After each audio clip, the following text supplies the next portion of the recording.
Des triplés sauvent un inconnu de la noyade à la plage. Leur mère arrive et reconnaît son mari milliardaire disparu. À l'aide! Le cri déchira l'air salé alors qu'un corps flottait, inerte, dans les vagues déchaînées. Sans hésiter, 3 petites silhouettes s'élancèrent en avant. Les triplés âgés de 7 ans, Jalen, Jordan et Jada Harris, se jetèrent dans les flots, leurs jambes maigres luttant de toute leur force contre la traction de la marée. « Attrape-le, Jalen !» cria Jordan, sa voix étouffée par le rugissement de la mer. « Je l'ai !» Jalen passa ses 2 bras autour de l'épaule de l'inconnu, ses petits muscles tendus à l'extrême. « Il coule !» hurla Jada, poussant de toutes ses forces avec son frêle corps. Le corps inerte de l'homme roula vers eux, lourd et effrayant.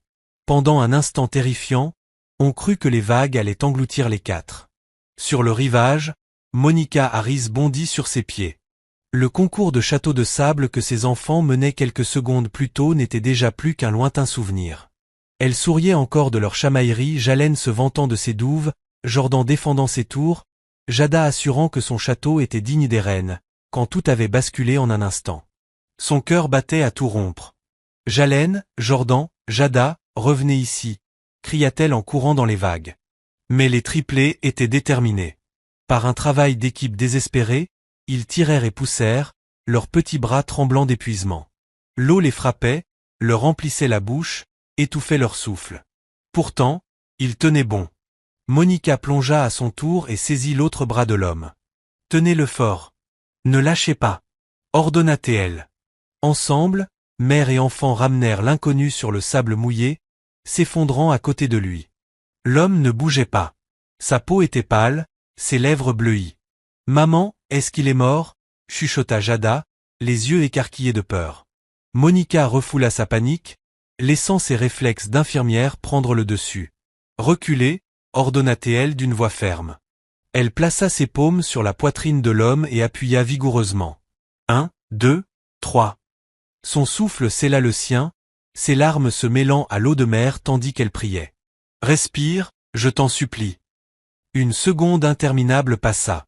Puis le corps se convulsa violemment, recracha de l'eau, et sa poitrine se souleva brusquement en aspirant l'air. Les triplés poussèrent un cri de soulagement. « Il est vivant !» s'écria Jordan, la voix brisée d'émotion. Mais le soulagement de Monica se changea en choc. Son regard se fixa sur le visage de l'inconnu. La mâchoire marquée, la cicatrice au-dessus du sourcil, ses yeux inoubliables. Son sang se glaça. Ses lèvres tremblèrent. « Derek !» murmura-t-elle. L'homme cligna faiblement des yeux, confus. Sa voix rauque érailla l'air. « Monica !» Les enfants, stupéfaits, regardaient tour à tour leur mère et l'homme. « Maman, tu le connais ?» demanda Jalen en tirant sur sa manche. Le monde de Monica vacilla. Ce n'était pas un inconnu. C'était Derek Carter, son mari. Le milliardaire que le monde croyait mort. Et le père que ses enfants n'avaient jamais connu. Derek! Échappa-t-il de ses lèvres tremblantes. Les triplés se figèrent, trempés, leurs vêtements collant à leur peau. « Maman !» souffla Jalen. « Tu le connais ? Qui est-ce ? Pourquoi tu dis son nom comme ça ?» fronça Jordan, méfiant. « Maman, c'est notre papa ?» demanda Jada d'une voix faible. Le cœur de Monica battait à se rompre. Sa gorge s'asséchait, la panique l'étranglait. Elle ne pouvait pas répondre. Pas maintenant. Pas sous les yeux de ses enfants, affamés de vérité. L'homme gémit, toussant violemment, crachant encore de l'eau.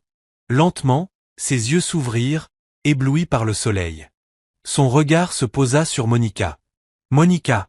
souffla-t-il, sa voix faible mais empreinte de la même chaleur qui lui avait autrefois brisé les genoux.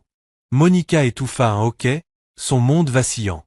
Les souvenirs enfouis jaillirent, des vœux murmurés à la lueur des bougies, des promesses sous les étoiles, son rire résonnant dans leur maison. Elle refusa de s'y abandonner. « Pas ici. Pas devant ses enfants. Ne bouge pas, dit-elle sèchement.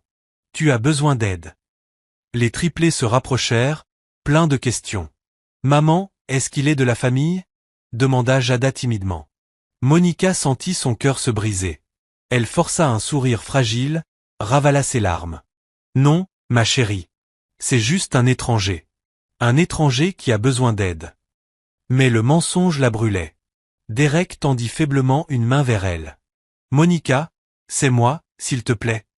Elle se raidit, se cachant derrière son professionnalisme. Ne parle pas.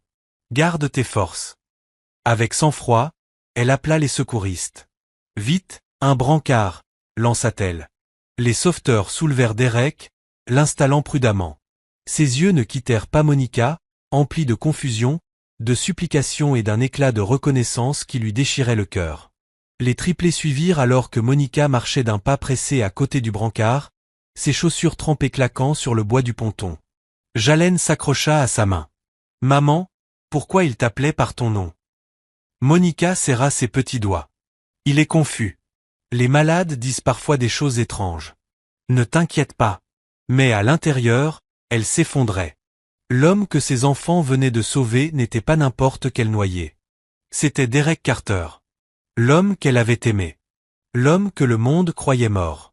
Et le père que ses enfants n'avaient jamais connu. Lorsque la porte de l'ambulance claqua, Monica détourna le visage pour que les triplés ne voient pas les larmes couler. Comment leur dire la vérité? À l'hôpital, le bip régulier des moniteurs remplissait la chambre, rythmé par la respiration irrégulière de Derek. Étendu sur les draps blancs, une perfusion dans le bras, l'homme autrefois puissant paraissait fragile, presque ordinaire. Monica, trempée, assise dans un coin, priait en silence, l'esprit en ébullition. Derek était vivant. Après 7 ans de silence, de rumeurs et de deuil. Le médecin entra, dossier en main. Il est mal nourri, gravement déshydraté et certainement épuisé, expliqua-t-il. Il y a aussi des signes de traumatisme. Cela peut expliquer ses pertes de mémoire. Il se peut qu'il ne se souvienne pas de tout. La gorge de Monica se serra. Une partie d'elle souhaitait presque qu'il ne se rappelle pas, car s'il se souvenait, comment pourrait-elle lui pardonner de les avoir laissés? Et comment expliquer à ses enfants que l'inconnu qu'ils avaient sauvé était leur père? Dans le couloir, les triplés griffonnaient dans des cahiers de coloriage, mais leur voix curieuse lui parvenait. 2 infirmières, près de la porte, chuchotaient. Ce n'est pas lui? Derek Carter, le milliardaire de la tech disparu? Si, j'en suis sûr. Ma tante parle encore de l'affaire. On disait qu'il était mort. Les mots voyagèrent, glissant dans le couloir où 3 petites paires d'oreilles captèrent chaque syllabe. Jalen laissa tomber son crayon, ses grands yeux marrons s'écarquillant. Il se précipita dans la chambre en tirant sur la manche de Monica. « Maman, ils ont dit que c'est Derek Carter, le milliardaire. Et toi aussi tu l'as appelé Derek. » Sa voix tremblait d'une honnêteté d'enfant. « C'est vrai? C'est notre papa ?» La question frappa Monica comme un coup au ventre. Elle se figea, chaque muscle verrouillé, incapable d'articuler un mot.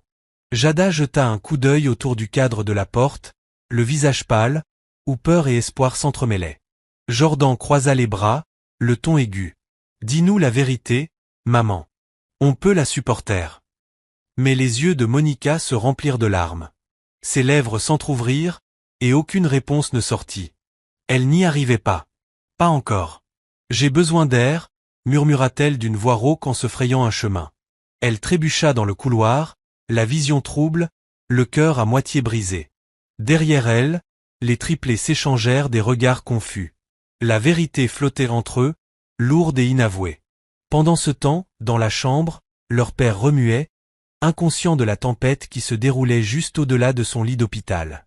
Les murs de l'hôpital se refermèrent autour de Monica tandis qu'elle s'appuyait contre le couloir, respiration courte. Les questions innocentes des triplés résonnaient encore à ses oreilles. « C'est notre papa ?» Elle n'avait pas de réponse pour eux. Pas maintenant. Son cœur était déchiré, des souvenirs qu'elle avait enterrés depuis 7 ans s'ouvrant en saignées. Elle porta ses paumes sur son visage pour étouffer les larmes. Et puis, contre son gré, le passé se déroula devant elle comme un film qu'elle ne pouvait éteindre. Elle avait 18 ans, première année à la Howard University, serrant une pile de livres si haute qu'elle pouvait à peine voir par-dessus. La pelouse du campus bourdonnait de conversations, mais elle ne le remarqua que lorsqu'elle trébucha et que des mains fortes la redressèrent. « Fais attention », plaisanta une voix profonde. Elle leva les yeux, c'était Derek Carter. À l'époque, il n'était pas milliardaire, seulement un autre étudiant avec de l'ambition dans le regard. « Ça va ?» balbutia Monica, embarrassé. Tu es sûr? Son sourire était magnétique, désarmant. Ça ne me dérange pas de porter tes livres si ça me donne une excuse pour t'accompagner en cours. Elle avait ri nerveusement, le prenant pour un garçon charmeur comme les autres. Mais Derek n'était pas comme les autres. Il était infatigable dans sa gentillesse, infatigable dans sa poursuite. Il révisait tard avec elle à la bibliothèque, lui achetait des cafés pendant les partiels, lui tenait la main dans les retours froids au dortoir. Il rêvait à voix haute de bâtir quelque chose de grand, quelque chose de plus grand qu'eux, et il la fit croire que c'était possible. À la 3e année, il lui avait demandé d'être la sienne pour toujours. Elle se souvenait de la bague, modeste, pas clinquante, mais ses yeux brillaient plus qu'un diamant. Il s'était marié jeune, malgré les avertissements d'amis qui disaient qu'elle épousait davantage l'ambition que la stabilité. Mais elle avait cru en lui et il avait tenu parole. La start-up de Derek, née dans un petit appartement sur des ordinateurs prêtés, avait explosé. Quand Monica était tombée enceinte, il attirait déjà des investisseurs. Alors que les triplés n'étaient encore que des battements au creux de son ventre, son nom avait commencé à apparaître dans les magazines. Il ne venait pas de la richesse, il l'avait construite de ses propres mains. Et malgré tout, il restait l'homme qui lui portait ses livres et qui l'embrassait sur le front quand elle étudiait trop. Au début en tout cas, plus il réussissait, plus les loups encerclaient, partenaires d'affaires souriants mais comploteurs, investisseurs qui le poussaient vers des deals impitoyables. Derek cherchait toujours à la protéger, lui disant « Toi, concentre-toi sur nous. Je m'occupe du monde. » Mais Monica voyait la tension dans ses yeux. La façon dont il arpentait les nuits, le téléphone collé à l'oreille, murmurant des disputes à propos d'actions et de trahison. Puis vint la nuit où tout bascula. Il pleuvait, se souvenait-elle, des hallebardes frappant les vitres. Monica était à 8 mois de grossesse, se mouvant lentement dans la chambre, pliant de petites grenouillères achetées en friperie. Derek fit irruption, trempé, les yeux fous de peur. « Fais ta valise, ordonna-t-il. « Quoi? Pourquoi, Derek? Tu me fais peur. »« Ils viennent pour moi, Monica. Des gens en qui je pensais pouvoir avoir confiance. Je ne peux pas expliquer maintenant, mais je dois que tu sois en sécurité. Si quelque chose m'arrive, non. » Elle laissa tomber la grenouillère, son ventre arrondi entre eux. « Tu ne peux pas parler comme ça. Nous sommes une famille.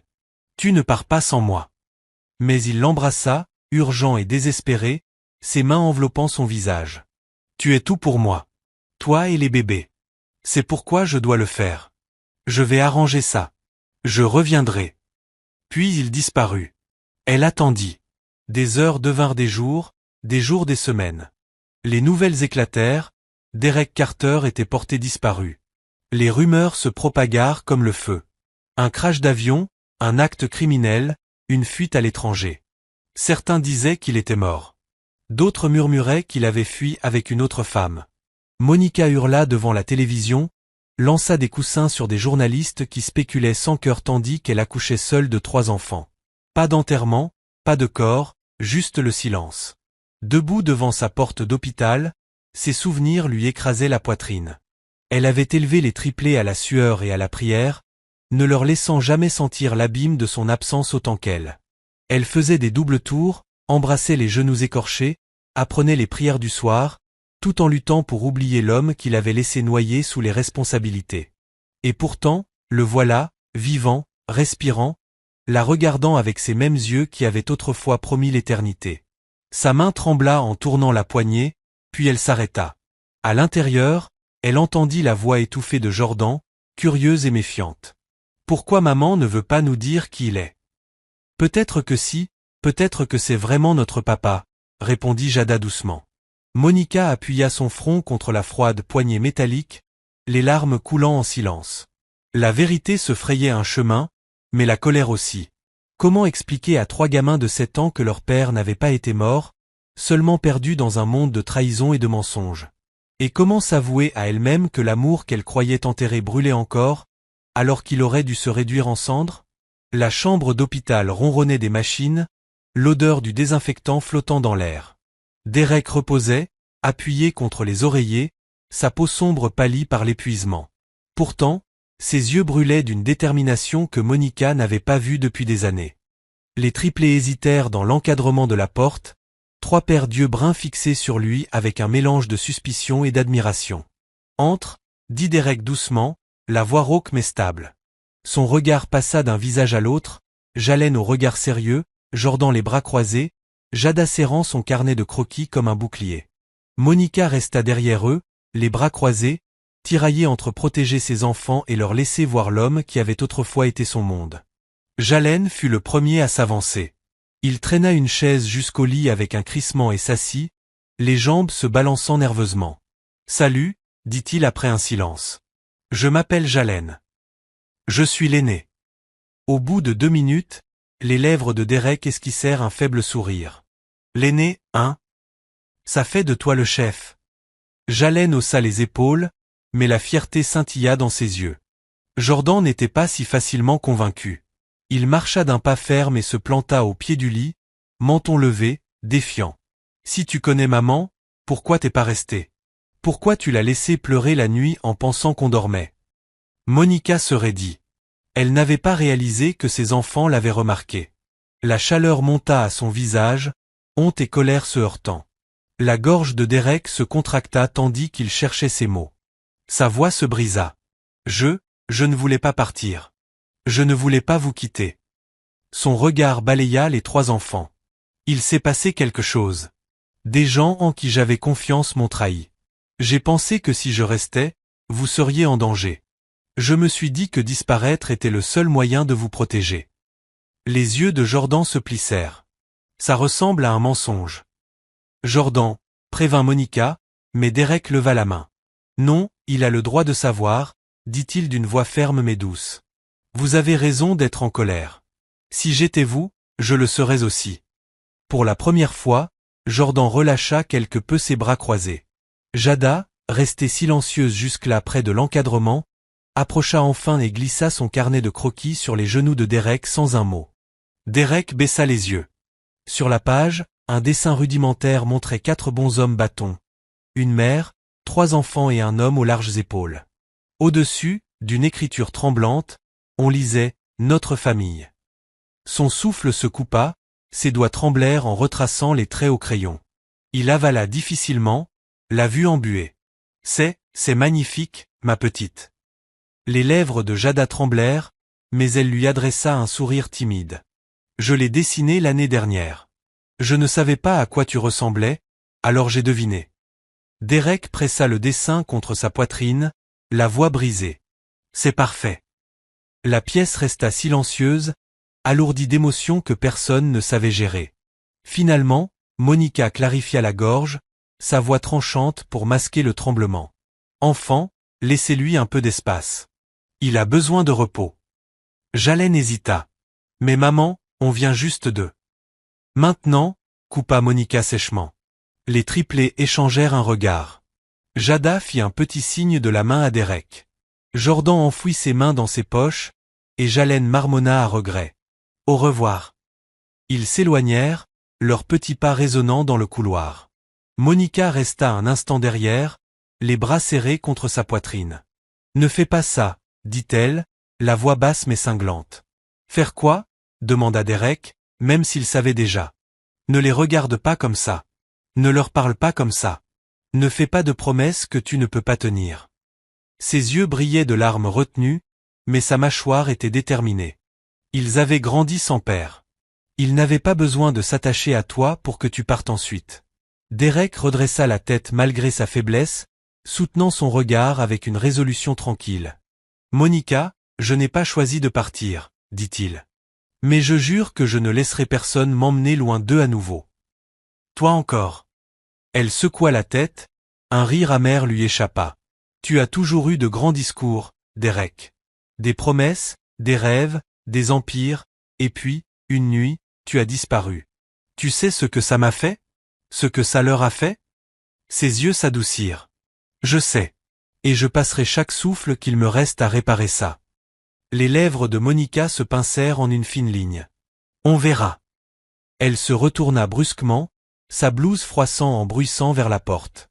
Mais juste avant de partir, elle jeta un dernier coup d'œil à lui, l'homme qui avait été à la fois son plus grand amour et sa blessure la plus profonde. Derek resta assis, serrant le dessin contre sa poitrine, des larmes coulant silencieusement sur son visage. Et Monica réalisa, avec une peur qu'elle n'osait pas admettre à voix haute, que ses enfants n'étaient pas les seuls à désirer encore sa présence. La nuit tomba lourdement sur l'appartement des Harris, un silence si épais que Monica pouvait entendre le bourdonnement lointain du réfrigérateur et le tic-tac régulier de l'ancienne horloge accrochée au mur. Les triplés avaient enfin sombré dans le sommeil après des heures de questions agitées auxquelles elle n'avait pas su répondre. Elle avait embrassé leur front, bordé leur couverture sous leur menton et répété le même mensonge qu'elle avait servi toute la journée. Ce n'est qu'un étranger, un homme qui avait besoin de notre aide. Mais maintenant, dans le calme, sans leurs yeux posés sur elle, Monica s'effondra dans le vieux fauteuil du salon, son corps épuisé, son esprit rejouant chaque moment des dernières 24 heures. Les vagues engloutissant Derek. Les enfants le traînant hors de l'eau. Son visage, pâle mais indéniable. Cette année de deuil brisée en un après-midi, remplacée par une confusion et une colère si vives qu'elle la faisait trembler. Son téléphone vibra sur la table à côté d'elle. Kesha. Monica hésita, puis décrocha. Girl. La voix de Kesha résonna, pleine d'inquiétude. Tu as l'air d'un cadavre. Qu'est-ce qui se passe? Tu m'as dit que tu avais une urgence à l'hôpital. Me dis pas que c'était encore un service de 20 heures. Monica ferma les yeux, pressant ses doigts contre ses tempes. Ce n'est pas le travail. C'est pire. Pire que de rester debout 16 heures et être quand même fauché? Crache le morceau. La gorge de Monica se serra. Kesha, il est vivant. Un silence abasourdi s'abattit à l'autre bout. Qui est vivant? Derek. L'aspiration brusque de Kesha siffla dans le téléphone. Quoi? Derek? Comme, ton Derek? Le milliardaire qui a disparu et t'a laissé élever 3 enfants toute seule? Ce Derek-là? Le seul, murmura Monica, amère. Un long sifflement bas franchit les lèvres de Kesha. Seigneur, aie pitié. Où il était tout ce temps? Il a débarqué chez toi comme si de rien n'était? La voix de Monica se brisa. Non. Ce sont les enfants qui l'ont trouvé. Il se noyait à la plage. Ils l'ont sorti de l'eau. J'ai dû lui faire du bouche à bouche. Attends, attends, attends. La voix de Kesha monta d'un ton, incrédule. Donc, tes bébés lui sauvent la vie, et maintenant il réapparaît comme si rien ne s'était passé. Monica eut un rire amer, chargé de larmes. Revenu comme un fantôme qui refuse de rester enterré. Et maintenant, il pose des questions. Des questions auxquelles je n'ai pas de réponse. Au bout du fil, le ton de Kesha s'adoucit. Tu ne leur as rien dit. Comment je pourrais? Qu'est-ce que je vais dire? Surprise les enfants, l'étranger que vous avez sauvé est votre papa. L'homme qui nous a abandonnés avant même votre naissance. La voix de Monica se brisa, ses mains serrant les accoudoirs du fauteuil jusqu'à blanchir ses jointures. Tu ne sais pas qu'il vous a abandonné, man, souffla Kesha avec douceur. Peut-être qu'il a vraiment été pris dans quelque chose de plus grand que lui. Il m'a laissé enceinte de 8 mois, siffla Monica. J'ai accouché seule, élevé 3 enfants seuls, travaillé en double poste pendant que le monde me traitait de pauvre veuve d'un milliardaire. Tu sais ce que ça fait d'être plein et jugé en même temps? Kesha soupira. Je sais. Je l'ai vu. Mais, Baby, il est là maintenant, vivant. Et toi, tu l'aimes encore. Le cœur de Monica se contracta douloureusement. Ne dis pas ça. C'est écrit sur ton visage, insista Kesha. Tu ne l'as jamais cessé d'aimer, man. Et tu le sais.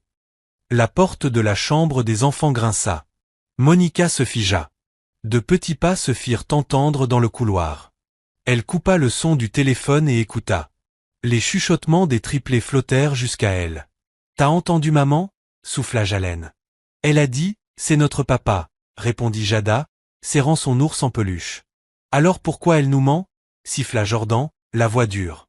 Pourquoi elle continue de dire que c'est un étranger? L'estomac de Monica se noua. Elle se précipita dans le couloir et les surprit en plein murmure.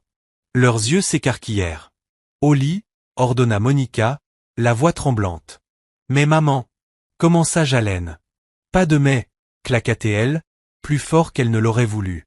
Les enfants sursautèrent.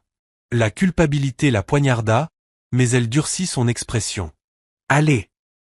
Les triplés retournèrent dans leur chambre, les épaules basses, leur visage assombri de confusion et de blessures. Monica s'adossa au mur, la main tremblante couvrant sa bouche. À l'autre bout du téléphone, la voix de Kesha reprit faiblement. « Man, t'es toujours là. » « Oui, » murmura Monica, la gorge nouée de larmes. « Qu'est-ce qu'il s'est passé? » « Ils m'ont entendu. »« Donc ils savent. »« Oui, » dit Monica d'une voix rauque. Un silence pesa avant que Kesha ne souffle doucement. « Alors peut-être qu'il est temps. Temps d'arrêter de fuir. Temps d'arrêter de les protéger d'une vérité qui les brise déjà. » Monica glissa contre le mur, ramenant ses genoux contre sa poitrine. « Kesha, je le hais pour m'avoir laissé, pour nous avoir laissés. Mais quand j'ai vu son visage, quand j'ai entendu sa voix, elle étouffa un sanglot. Toute cette haine s'est dissoute, remplacée par quelque chose que je ne veux pas ressentir. »« De l'amour » murmura Kesha. Les larmes de Monica jaillirent. « Oui. Et ça me terrifie plus que tout. » À l'hôpital, Derek s'agitait dans son lit. Son esprit rejouait le visage de ses enfants, leurs yeux miroirs des siens, leur voix chargée de la douleur qu'il leur avait infligée sans même le savoir. Il serra contre lui le dessin laissé par Jada, comme une bouée. Il savait qu'il avait perdu des années qu'il ne récupérerait jamais. Mais il savait aussi ceci, il ne les perdrait plus jamais. Et Monica, la femme qui avait gardé son monde en vie même en son absence. Elle pouvait le haïr, mais il l'avait vu dans ses yeux. L'amour n'était pas éteint. Enfoui, peut-être. Mais pas mort. Il se battrait pour ça. Pour elle. Pour eux. Même si cela devait le tuer. Le monde, lui, ignorait encore que Derek Carter avait refait surface. Mais les nouvelles trouvaient toujours leur chemin. Dans un gratte-ciel dominant Atlanta, Victor Langford faisait tourner un verre de bourbon dans sa main, ses yeux acérés fixés sur un écran lumineux. Un titre discret, enfoui sur un site de ragot. Des rumeurs non confirmées suggèrent que le milliardaire disparu Derek Carter aurait été aperçu dans un hôpital en Floride. Un sourire froid étira ses lèvres. « Eh bien, murmura-t-il. Le fantôme décide de se relever. » Il reposa son verre avec lenteur, son esprit déjà en ébullition. Pendant 7 ans, Victor avait bâti un empire sur les cendres de la disparition de Derek. Il avait manipulé le conseil, écarté Monica de l'entreprise et rempli ses poches en se présentant comme le gardien des innovations Carter. Si Derek était vivant, tout s'écroulerait. Pouvoir, argent, mensonges soigneusement tissés. Il appuya sur le bouton de son téléphone de bureau. « Faites venir Marcus. » Quelques instants plus tard, un homme grand, une cicatrice barrant sa mâchoire, entra. Des mouvements précis. Dangereux. « Derek Carter est vivant, » dit Victor d'une voix plate. « Découvre où il se cache et garde un œil sur ses proches. Surtout Monica Harris. » Marcus hocha lentement la tête. Surveillance ou élimination? Les yeux de Victor brillèrent. Pour l'instant, observe. Apprends. Si je le trouve faible, je finirai ce que j'aurais dû achever il y a des années. À l'hôpital, Derek se redressa quand Monica entra avec un sac de vêtements propres. Les cernes sombres sous ses yeux trahissaient ses nuits blanches, mais sa présence emplissait la pièce stérile d'une chaleur qu'il n'avait pas ressentie depuis des années. « Merci, » dit-il doucement, prenant le sac. Ses doigts effleurèrent les siens, et Monica recula comme brûlée. « Ne fais pas ça, » prévint-elle, la voix tremblante. « Ne fais pas semblant qu'on peut reprendre là où on s'était arrêté. »« Je ne demande pas ça, » répondit Derek, bien que ses yeux disaient le contraire. « J'ai juste besoin de temps. Du temps avec toi. Du temps avec eux. »« Eux » répéta Monica, amère. « Tu veux dire ces enfants qui ne comprennent pas pourquoi leur mère leur ment depuis toujours. » Sa poitrine se serra. « Je n'ai jamais voulu que tu leur mentes. Et pourtant, on en est là. » Un silence pesant s'installa. Derek avala difficilement. « Monica, il y a des choses que tu ignores. Des gens qui voulaient ma disparition. Victor Langford en fait partie. Il reviendra. Et maintenant, il viendra pour toi. » Le visage de Monica pâlit, mais elle croisa les bras, camouflant sa peur sous la défiance. « Donc non seulement tu m'as laissé enceinte et seule, mais en plus tu ramènes le danger sur notre seuil. »« Je ne t'ai pas laissé, » répliqua Derek, la voix tendue. « On m'a forcé à partir. Et oui, le danger m'a suivi. Mais cette fois, il ne vous touchera pas. Plus tard dans l'après-midi, Monica alla chercher les triplés à l'école. Le soleil dardait, les rires des enfants envahissaient la cour. Jalène courut en avant, brandissant fièrement son test d'orthographe.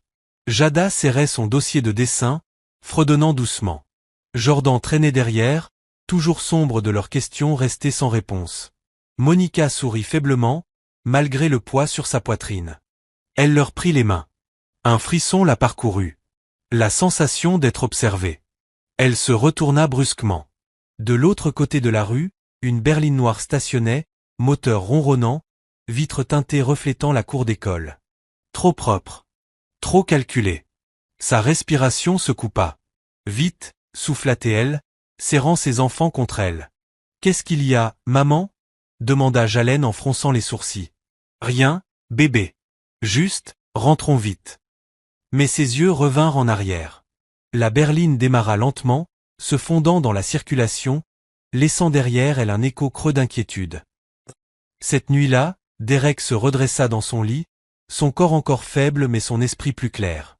Les triplés étaient passés plus tôt, timides mais curieux, et le souvenir du dessin de Jada restait serré contre sa poitrine comme une armure. Monica, les bras croisés, se tenait près de la fenêtre, regardant les lumières de la ville. « Tu l'as vu aussi, n'est-ce pas ?» demanda Derek doucement. Elle ne se retourna pas. « La voiture. » « Oui. » Ses épaules se raidirent. « Donc c'est vrai. Ceux qui te traquaient avant nous surveillent maintenant. » Derek balança ses jambes hors du lit, grimaçant de l'effort. « C'est pour ça que je ne peux pas repartir. »« Je ne repartirai pas. » Monica finit par se tourner, ses yeux flamboyants de colère et de peur. « Tu tiens à peine debout, Derek. Comment comptes-tu affronter des hommes comme ça? »« Parce que cette fois, je ne me bats pas seul, » dit-il avec fermeté. « J'ai quelque chose à protéger. Toi. Nos enfants. » Ses lèvres s'entr'ouvrirent, mais aucun mot ne sortit. Pendant un instant, elle vit l'homme qu'elle avait épousé. Pas le milliardaire. Pas le fantôme. Mais le battant qui avait tout bâti à partir de rien. Celui qui portait ses livres à Howard. Celui qui avait juré de toujours prendre soin d'elle. L'amour qu'elle avait enterré remonta comme une vague prête à la submerger. Elle détourna la tête, cachant ses larmes. « Ne promets pas ce que tu ne peux pas tenir. »« Cette promesse-là, je la tiendrai, » dit Derek, la voix ferme, pleine de conviction. Et dans les ombres du parking, Marcus observait depuis le siège conducteur de la berline noire, un appareil photo claquant doucement dans sa main. À la cafétéria de l'école, l'odeur de pizza et de lait renversé flottait dans l'air. Le chaos typique d'une cantine élémentaire. Jalène, Jordan et Jada étaient assis à leur table habituelle, leur plateau devant eux. Ils picoraient dans leur assiette, échangeant des bouchées comme ils l'avaient toujours fait. Jalène tendit ses frites à Jada. Jada glissa son biscuit à Jordan. Mais les rires qui résonnaient autour d'eux ne les incluaient pas. À la table voisine, un groupe d'enfants chuchotait et ricanait, leurs yeux se tournant vers les triplés. Et, lança un garçon assez fort pour que tout le monde entende. « C'est pas vous les gosses qui n'ont pas de papa ?» Les mots tranchèrent le brouhaha ambiant. La mâchoire de Jordan se crispa, Jada laissa tomber sa cuillère, les yeux aussitôt remplis de larmes. Les poings de Jalène se serrèrent, sa poitrine se souleva et s'abaissa vivement. « Ferme-la !» cria Jordan en se levant si vite que sa chaise racla le sol. Le garçon eut un rictus, enhardi par ses amis. « Quoi? Tout le monde sait. Vous n'avez même pas de vraie famille. Juste votre pauvre mère. » Des éclats de rire fusèrent. Les triplés brûlaient de honte et de colère. « Arrête !» chuchota Jada, tremblante. « Arrête, s'il te plaît. » Jalène abattit son plateau sur la table. « Tu ne sais pas de quoi tu parles. » La cafétéria devint plus silencieuse, les élèves percevant la tension. Jordan avança d'un pas, son petit corps dégageant une défiance farouche. « Notre père est revenu. Il était parti, mais il est revenu. Et ce n'est pas n'importe qui. C'est Derek Carter. » Un murmure parcourut la salle, les enseignants se retournèrent. Les enfants de la table voisine se figèrent, leur sourire s'éteignant. « Derek Carter ?» répéta une fille. « Comme, le milliardaire censé être mort ?» Le menton de Jordan se leva plus haut. « C'est lui. C'est notre père, alors vaut mieux arrêter de parler. » Les rumeurs se propagèrent comme une traînée de poudre. La cafétéria bourdonnait d'excitation, d'incrédulité et de curiosité. Les triplés se racisèrent, le cœur battant à tout rompre, mais une fierté scintillait dans leurs yeux. À la fin de la journée, les chuchotements s'étaient transformés en rumeurs généralisées. Les professeurs se regroupaient dans les couloirs. Le personnel échangeait des regards. Et les autres enfants désignaient les triplés, non plus avec moquerie, mais avec admiration. Quand Monica arriva pour les récupérer, elle sentit immédiatement ce changement. Les parents fixaient. Une enseignante tout sauta nerveusement et demanda à Monica d'entrer. Dans le bureau, la principale réajusta ses lunettes, son expression soigneusement neutre. Madame Harris, il semble qu'une rumeur se soit répandue aujourd'hui. Vos enfants ont annoncé que leur père était de retour et ont affirmé qu'il s'agissait de Derek Carter. L'estomac de Monica se serra. Elle regarda ses enfants, le visage rougi par un mélange de peur et de défi. « Est-ce vrai ?» insista la principale. Les lèvres de Monica s'entr'ouvrirent, mais aucun mot n'en sortit. Elle voulait nier, les protéger des regards. Mais Jordan s'écria. « C'est vrai. On l'a sauvé à la plage, et il est vivant. C'est notre papa. » Jada serra fort son ours en peluche. « S'il te plaît, maman, ne nous oblige plus à mentir. » Le cœur de Monica se brisa. Elle se tourna vers la principale, sa voix plus ferme qu'elle ne se sentait. « Oui, c'est vrai. Mais c'est une affaire privée, et j'aimerais que l'école respecte cela. » La principale hocha lentement la tête. « Bien sûr, mais avec un nom comme le sien, cela ne restera pas discret bien longtemps. » Le lendemain matin, les triplés arrivèrent à l'école avec l'estomac noué. Les moqueries allaient-elles empirer? Les enfants les traiteraient-ils de menteurs? Mais à peine eurent-ils franchi la cour que le même garçon qui les avait ridiculisés la veille s'arrêta net. Sa mâchoire se décrocha, car près des grilles de l'école, dans un costume noir impeccable, se tenait Derek Carter. Le milliardaire autrefois disparu, désormais bien vivant, plus imposant que jamais. Sa présence attirait tous les regards. Grand, large d'épaules, sa peau brune rayonnant sous le soleil. Un homme à la fois majestueux et familier. Des exclamations parcoururent la cour. Les parents stoppèrent leur conversation. Les enseignants chuchotèrent frénétiquement. Les enfants montrèrent du doigt, les yeux écarquillés. Le regard de Derek s'adoucit en croisant celui de ses enfants. Jalen, Jordan, Jada. Les triplés coururent vers lui instinctivement. Il s'accroupit, ouvrant les bras, et ils se jetèrent dans son étreinte. Pour la première fois, leurs camarades ne les virent plus comme les enfants sans père, mais comme ceux d'un homme qui dégageait force et puissance. « Tu es venu ?» murmura Jada contre sa poitrine. « Je te l'ai dit » répondit Derek en embrassant ses cheveux. « Je ne vous quitterai plus jamais. » Jordan se redressa, les yeux brillants de fierté qu'il tenta de masquer. « Vous voyez » cria-t-il aux autres enfants. « C'est bien notre père. » Jalen bomba le torse. « Et il est réel. » La cour bourdonnait d'admiration. Les enfants se chuchotaient entre eux, certains osant s'approcher. « C'est vraiment lui. Il est vivant. C'est leur papa. » Monica, restée à quelques pas, la gorge serrée, n'avait pas su que Derek viendrait. Une part d'elle voulait le tirer hors de là, protéger ses enfants de ce spectacle. Mais une autre part, plus fragile, vit l'éclat de fierté dans les yeux de ses petits, et ne put intervenir. Cet après-midi-là, quand les enfants sortirent de l'école la tête haute, Monica tira Derek à part. « C'était quoi, ce numéro ?» gronda-t-elle à voix basse. Il soutint son regard avec calme. « Ce n'était pas un numéro. Ils avaient besoin de moi. Tu as fait un scandale, siffla-t-elle. Maintenant tout le monde est au courant. Les journalistes viendront. Les questions suivront. Et quelle est l'alternative ? Répliqua Derek, son ton se durcissant. Les laisser être moqués comme des enfants sans père ? Les laisser porter une honte qu'ils ne méritent pas ? Non, Monica. Je ne les laisserai pas se cacher. Ils ont un père, et le monde doit le voir. Les yeux de Monica s'emplirent de larmes, mélange de frustration et de désir. Tu sais ce que ça a été pour moi ? Regarder leurs larmes, entendre leurs questions, les voir se demander s'il suffisait à te retenir ici. Je sais, dit Derek doucement. Parce que moi aussi je l'ai vécu. J'ai pensé à eux chaque jour. Et j'ai pensé à toi. Elle secoua la tête, refusant de se laisser attendrir. Ce n'est pas à propos de nous. C'est à propos d'eux. Et tu ferais mieux d'être sûr de toi, Derek. Parce que si tu entres dans leur vie maintenant, tu ne pourras plus en ressortir. Pas encore. La mâchoire de Derek se contracta, mais sa voix resta ferme. Je ne le ferai pas. Je te le jure. Cette nuit-là, les triplés, encore électrisés, s'installèrent dans leur chambre. T'as vu leur tête quand papa est venu? S'exclama Jordan avec un grand sourire. Personne n'osera plus nous embêter. Ils étaient jaloux, ajouta Jalen, gonflant la poitrine. Tu l'as vu. Jada serra son ours, murmurant doucement. Il est vraiment revenu. Pour nous.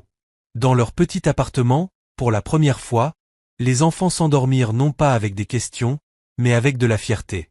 Et Monica resta éveillée, les yeux rivés au plafond, partagée entre le soulagement de voir ses enfants enfin comblés et la peur que le retour de Derek n'apporte une tempête dont aucun d'eux n'était prêt à affronter la violence. L'appartement des Harris était exigu, bien trop petit pour contenir toutes les émotions qui y bouillonnaient ce soir-là. La peinture écaillée des murs, l'ampoule du couloir qui clignotait, les meubles usés mais solides. Monica s'était battue pour chaque centimètre de cet espace, en avait fait un foyer pour ses 3 enfants.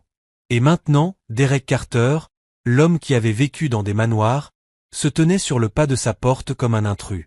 Les triplés l'entraînèrent à l'intérieur avant que Monica ne puisse protester. « Viens voir notre chambre, papa !»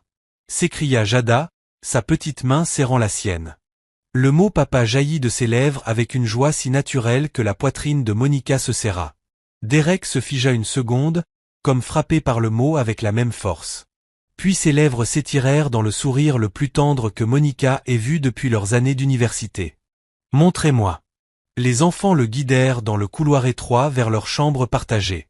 3 lits contre les murs, recouverts de couvertures dépareillées et de posters scotchés de travers. Des jouets éparpillés au sol.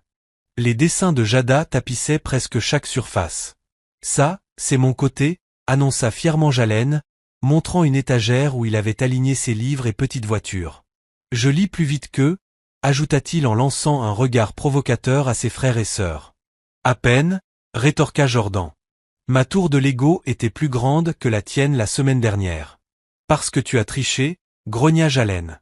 Derek éclata de rire, un rire qui emplit la pièce exiguë comme un rayon de soleil. « On dirait que j'ai de sacrés petits guerriers compétitifs. » Jada, timidement, lui tendit un autre dessin. Cette fois, une plage, avec 3 petites silhouettes tirant une plus grande vers le rivage. En bas, en lettres colorées, elle avait écrit « Le jour où on a sauvé papa ». La gorge de Derek se noua. Il s'agenouilla pour mettre ses yeux à hauteur des siens. « Vous m'avez sauvé de bien des façons », murmura-t-il. « Je ne vous mérite pas, mais je vous promets de passer le reste de ma vie à le prouver. » Monica, appuyée contre l'embrasure de la porte, les bras croisés, se mordait la lèvre pour retenir ses larmes. Elle détestait la facilité avec laquelle il se glissait dans leur vie, et la spontanéité avec laquelle ses enfants s'accrochaient à lui. Elle avait travaillé si dur pour bâtir des murs autour de leur petite famille, et voilà qu'il les faisait tomber par sa seule présence. Au dîner, la table de la cuisine vacillait sous leurs assiettes de spaghettis et de pain à l'ail. Ce n'était pas grand-chose, mais c'était chaud, rassasiant et familier. Derek s'était assis en bout de table, bien que Monica ne le lui ait pas demandé. Les triplés bavardaient sans arrêt, leurs voix se chevauchant, racontant des histoires d'école, de jeux et de rêves. « J'ai eu un A à mon test d'orthographe », se vanta Jalen en agitant sa feuille. « Mais moi, je vais devenir artiste », déclara Jada en poussant son carnet de croquis sur la table. « Regarde, j'ai dessiné maman et papa ensemble. » Les joues de Monica s'enflammèrent lorsque les yeux de Derek s'attardèrent sur le dessin. Il esquissa un faible sourire. « Tu as du talent, ma chérie. » Jordan planta sa fourchette dans ses spaghettis. « Je me fiche de l'orthographe ou du dessin. Je veux juste savoir pourquoi tu es parti. » Sa franchise aspira l'air de la pièce. Les triplés se figèrent, attendant la réponse de Derek. Monica se raidit, prête à intervenir. Derek posa lentement sa fourchette. Son regard croisa celui, implacable, de Jordan. Je ne voulais pas partir. Des gens en qui j'avais confiance m'ont trahi. Ils ont pris tout ce que j'avais construit, et ils ont essayé de prendre ma vie. Rester aurait mis ta mère, toi, et vous tous en danger. Les sourcils de Jordan se froncèrent. Alors tu pensais qu'on serait mieux sans toi? La voix de Derek se brisa. Non, pas mieux. Mais en sécurité. Et c'était la plus grosse erreur de ma vie. Un silence pesant tomba sur la table. Puis Jalen tendit la main et tapota celle de Derek, sa voix petite. On est content que tu sois revenu maintenant. Jada hocha vivement la tête. Moi aussi. Même le visage durci de Jordan s'adoucit, bien qu'il ne dise rien. La poitrine de Monica se serra. Elle avait passé des années à apprendre à ses enfants la résilience, l'indépendance, la force. Et voilà que Derek défaisait tout cela d'une seule vérité. Il l'avait voulu, lui, depuis le début. Après le dîner, les triplés s'étaient blottis contre Derek sur le canapé, s'empilant sur lui comme s'ils craignaient qu'il disparaisse à nouveau s'il le lâchait. Il leur lut une histoire du soir, sa voix grave résonnant dans le petit appartement. Et, l'espace d'un instant, Monica les vit tels qu'ils auraient pu être, une famille, entière et intacte. Quand les enfants s'endormirent enfin, Monica resta debout à l'évier, rinçant des assiettes qui n'avaient pas besoin de l'être, juste pour occuper ses mains. Derek s'approcha discrètement, s'adossant au comptoir. « Tu as fait un travail incroyable, Monica. Ils sont intelligents, courageux, magnifiques. Tout ça, c'est grâce à toi. » Sa gorge se serra. « Ne me flatte pas. Tu n'étais pas là pour voir les nuits où il pleurait. Les nuits où je me demandais si je pourrais acheter à manger. Les nuits où je priais pour avoir la force de continuer. Je sais, dit doucement Derek. Et je me déteste pour ça. » Il tendit la main, ses doigts effleurant son bras. « Mais je suis là maintenant. Laisse-moi t'aider. Laisse-moi les aider. » L'espace d'une seconde, elle se laissa aller au souvenir de la chaleur de son toucher, de la sécurité qu'elle ressentait autrefois à ses côtés. Son corps se pencha instinctivement vers lui avant qu'elle ne se reprenne, reculant brusquement. « Non, murmura-t-elle avec férocité, sa voix tremblante. Je ne peux pas oublier ce que tu nous as fait vivre.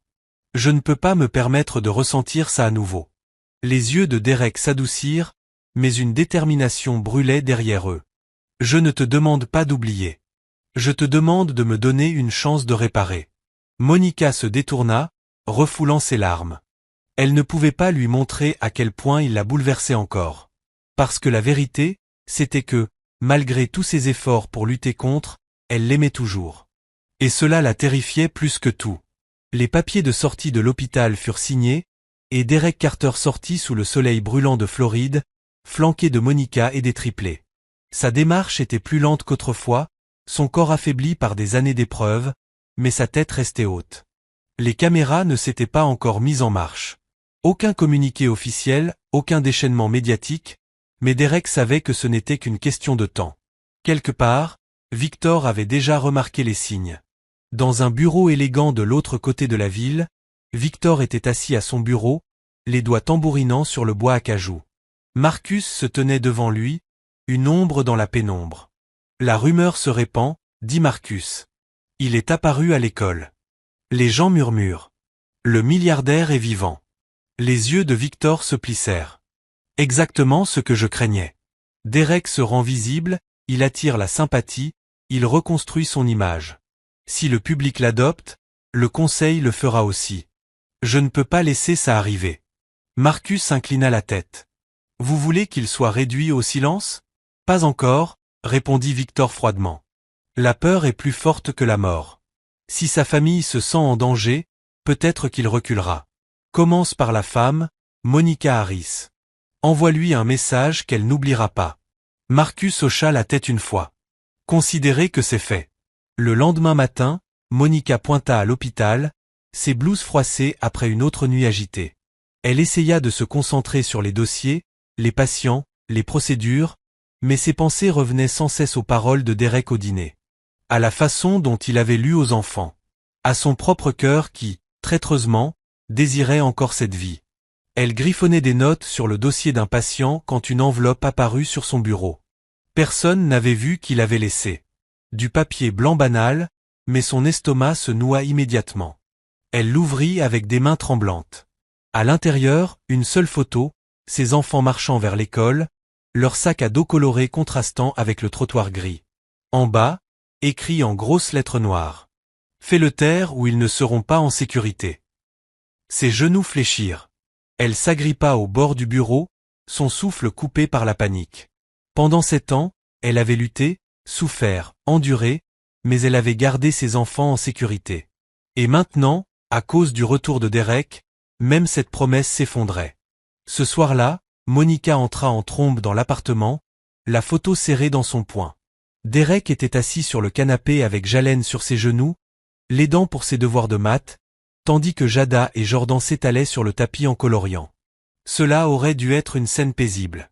Cela aurait dû être tout ce qu'elle avait toujours voulu, mais elle ne voyait rien d'autre que le danger. « Il faut qu'on parle », lança-t-elle sèchement. Les enfants levèrent la tête. Derek fronça les sourcils. « Monica ?» Elle jeta la photo sur la table basse. Les enfants écarquillèrent les yeux et se penchèrent pour regarder. Derek la saisit aussitôt, sa mâchoire se contractant, ses yeux s'assombrissant. « Qui t'a donné ça ?» demanda-t-il d'une voix dure. « C'était sur mon bureau à l'hôpital, » dit-elle, la voix tremblante de colère. « Tu as apporté ça dans nos vies. Tu es revenu et maintenant nos enfants sont des cibles. » Les yeux de Jalen s'élargirent. « Maman, qu'est-ce que ça veut dire ? » « Dans ta chambre, » ordonna Monica. « Mais, commença Jada. « Maintenant !» tonnatait-elle. Les triplés s'éclipsèrent à contre-cœur, la peur gravée sur leur visage. Dès que la porte se referma, Monica se retourna contre Derek. « Voilà exactement pourquoi je ne voulais pas qu'ils te connaissent. Tu as disparu une fois et nous avons survécu. Mais ça, c'est pire. Ils nous surveillent, ils nous menacent. Mes bébés risquent d'être blessés. » Derek se leva, la dominant de sa stature, sa voix basse mais ferme. « Et c'est exactement pour ça que je ne fuirai plus. C'est Victor derrière tout ça, je le sais. Il pense pouvoir m'effrayer pour que je disparaisse encore, mais je ne le laisserai pas vous toucher. Ni toi, ni eux. » Les mains de Monica tremblaient. « Comment ? Comment peux-tu nous protéger ? Tu as du mal à marcher un pâté de maison sans perdre ton souffle. Tu n'as plus l'entreprise, plus la sécurité, plus le pouvoir. Tu n'es plus l'homme que tu étais. » Ces mots étaient plus cruels qu'elle ne l'aurait voulu, mais sa peur aiguisait sa langue. Derek tressaillit, mais ses mâchoires restèrent serrées. « Tu te trompes, » dit-il doucement. « Je n'ai peut-être plus mon empire, mais j'ai ma famille. Et je me battrai pour ça avec tout ce qu'il me reste. » Les yeux de Monica se remplirent de larmes. « Tu crois que ça suffit ? L'amour et les promesses ? Parce que des promesses, c'est tout ce que tu m'as laissé la dernière fois. Et elles ne me réchauffaient pas quand le loyer était en retard. Elles ne m'ont pas empêché de faire des doubles gardes pendant que le monde me traitait de veuve. »« Je sais, » répondit Derek, la voix brisée. « Et je ne me le pardonnerai jamais. Mais je te jure, Monica, je ne laisserai pas l'histoire se répéter. » La porte de la chambre grinça. Les triplés avaient écouté. « Maman ?» La petite voix de Jada tremblait alors qu'elle s'avançait dans le couloir. « Est-ce qu'on est en danger ?» Monica eut le souffle coupé. Elle s'agenouilla aussitôt et serra sa fille dans ses bras. « Non, ma chérie. Maman ne laissera rien t'arriver. » Mais les grands yeux de Jada se tournèrent vers Derek. « Est-ce que papa nous protégera aussi ?» Derek s'agenouilla à son tour, posant une main douce sur l'épaule de sa fille. « Avec ma vie, » promit-il, d'une voix basse mais lourde d'un serment qui dépassait le temps et les circonstances. Jalen et Jordan sortirent à leur tour, silencieux mais attentifs. Monica le vit dans leurs regards. Ils voulaient croire en lui. Ils avaient besoin d'y croire. Et c'était cela qui la terrifiait le plus, car s'il échouait encore, leur cœur et le sien seraient brisés à jamais. Cette nuit-là, après que les enfants se furent endormis, Monica resta à la fenêtre, observant le parking en contrebas. Une berline noire stationnait sous le lampadaire vacillant, moteur allumé, observant, attendant. Derek la rejoignit, sa main frôlant la sienne. Pour une fois, elle ne recula pas. Ils restèrent là, en silence, deux guerriers meurtris par la vie, contemplant la tempête qui s'annonçait. Et Monica comprit avec un frisson que, qu'elle lui fasse confiance ou non, leur destin était de nouveau lié. La berline disparut juste avant l'aube, ne laissant que l'écho de son moteur dans la nuit. Mais le sentiment d'être surveillée resta collé à la peau de Monica comme une fumée qu'on ne peut effacer. Elle avait à peine dormi, arpentant l'appartement étroit tandis que les triplés se retournaient dans leur lit. Derek était resté assis des heures à la fenêtre, les yeux rivés sur la rue, les épaules tendues comme un soldat de garde. De temps en temps, il griffonnait quelque chose sur un bout de papier, marmonnant pour lui-même. Quand le soleil se leva, la patience de Monica avait atteint ses limites. « Qu'est-ce que tu écris » lança-t-elle sèchement, les bras croisés. Derek ne leva pas les yeux. Des noms, des numéros, des gens en qui je peux encore avoir confiance. Son estomac se noua. Donc, tu prépares quelque chose ? Dans mon dos ? Il finit par relever le regard, ses yeux cernés d'épuisement mais brûlants de détermination. Je ne prépare pas ça dans ton dos. Je prépare ça pour nous. Pour eux. Ses yeux glissèrent vers la porte de la chambre où dormaient les enfants. Monica fit un pas en avant, sa voix basse mais tremblante. Ne me mens plus, Derek. Si tu nous embarques dans quelque chose de dangereux, j'ai le droit de savoir. Ils ont le droit de savoir. Il posa son stylo, se renversa sur la chaise et se frotta le visage. Victor ne voulait pas seulement l'entreprise, Monica. Il voulait que je disparaisse parce que j'en savais trop sur les détournements, les comptes offshore, les affaires louches. Il blanchissait de l'argent à travers Carter Innovation. Et quand je l'ai confronté, il a frappé. Une nuit, j'ai été attiré dans un piège, et la fois suivante, je courais pour sauver ma vie. Je ne pouvais pas revenir. Pas sans preuve. Pas sans risquer ta vie et celle des enfants. La gorge de Monica se serra. Alors tu m'as laissé t'enterrer dans mon cœur pendant que tu courais après des preuves ? Je suis parti pour vous protéger, dit-il, sa voix brisée par le désespoir. Si Victor avait su où tu étais, il t'aurait utilisé comme levier. Et maintenant, il sait pour les enfants. Ça change tout. Monica pressa ses paumes contre ses yeux, tentant de retenir les larmes. Je ne sais pas si je pourrais te pardonner les années que tu nous as volées. Mais je sais une chose. Si jamais il arrive quoi que ce soit à mes enfants, Derek, je ne te pardonnerai plus jamais. Plus tard dans la journée, les triplés rentrèrent de l'école en bondissant, leur bavardage remplissant l'appartement.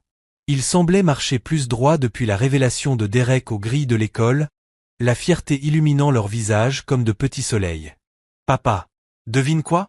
lança Jalen en déboulant dans le salon. On devait écrire un texte sur nos familles aujourd'hui, et j'ai écrit « Mon papa s'appelle Derek Carter, et il est vivant. » Ma maîtresse avait l'air choquée. Jada gloussa en levant un autre dessin. Cette fois, elle avait esquissé toute la famille réunie autour d'une table bien plus luxueuse que la leur, tous souriants. « Un jour, on mangera comme ça, hein, papa ?» Jordan ricana. Moi, j'ai dit à Marcus, le garçon qui se moquait de nous, que mon père pouvait acheter toute sa maison. Il s'est tout de suite calmé. Monica gémit en posant ses sacs de course. Jordan, on ne se vante pas. Pourquoi pas ? Répliqua-t-il. On a enfin quelque chose dont on peut se vanter. Derek rit doucement, attirant son fils contre lui dans une accolade. Ta mère a raison. La fierté n'a pas besoin de cris. La vraie force parle d'elle-même. Monica surprit le regard émerveillé de ses enfants fixés sur Derek, et sa poitrine se serra sous le poids d'émotions contradictoires. Il méritait cette joie.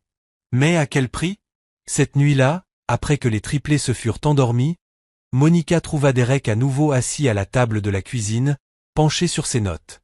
La lampe projetait des ombres sur son visage, accentuant les rides creusées par les épreuves. « Tu ne peux pas affronter ça seul, » dit-elle doucement en s'adossant à l'embrasure. « Je n'en ai pas l'intention, » répondit-il sans lever les yeux. « Mais je ne peux pas impliquer la police, pas encore. Victor a la moitié de la ville dans sa poche. Ce qu'il me faut, ce sont des alliés. Des gens en qui j'avais confiance avant que tout s'écroule. Et tu crois qu'ils te soutiendront encore après tout ce temps ? » Ses lèvres se pincèrent. « Je n'en sais rien. Mais je dois essayer. » Monica s'approcha et s'assit en face de lui. Pendant un long moment, elle le contempla. L'homme qu'elle avait aimé. L'homme qu'elle avait pleuré. L'homme qui avait réapparu dans sa vie comme à la fois un miracle et une malédiction. « Tu n'es plus le Derek que j'ai connu, » murmura-t-elle. Ses yeux s'adoucirent. « Toi non plus. Tu es plus forte, plus farouche. Tu as élevé 3 enfants incroyables toute seule. Tu as bâti une vie à partir de rien. Et je t'admire. » Son souffle se coupa. Elle ne s'attendait pas à ces mots, et ils franchirent ses défenses, frappant une corde sensible qu'elle refusait d'admettre. Elle secoua vite la tête. « Ne fais pas ça. Ne me fais pas ressentir des choses que je ne peux pas me permettre de ressentir maintenant. Monica, dit-il doucement en tendant la main pour frôler la sienne.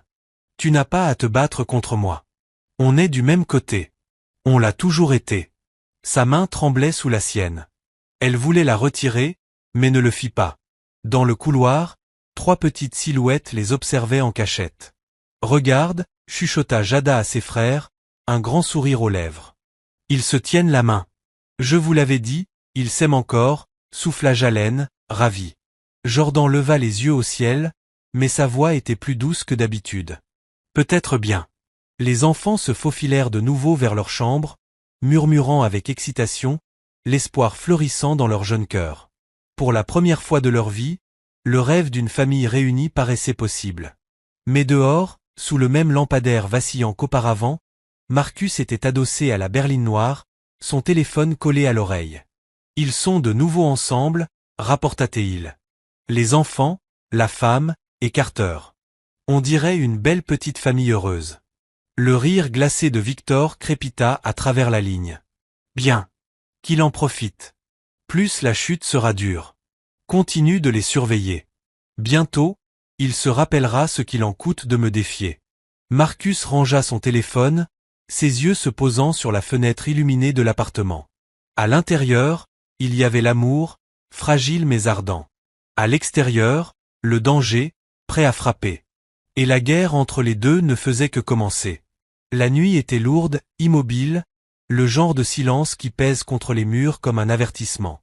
Monica restait éveillée dans son lit, écoutant le bourdonnement du vieux ventilateur et la respiration régulière de ses enfants endormis dans la chambre au bout du couloir. Le sommeil ne venait pas. Pas depuis des jours.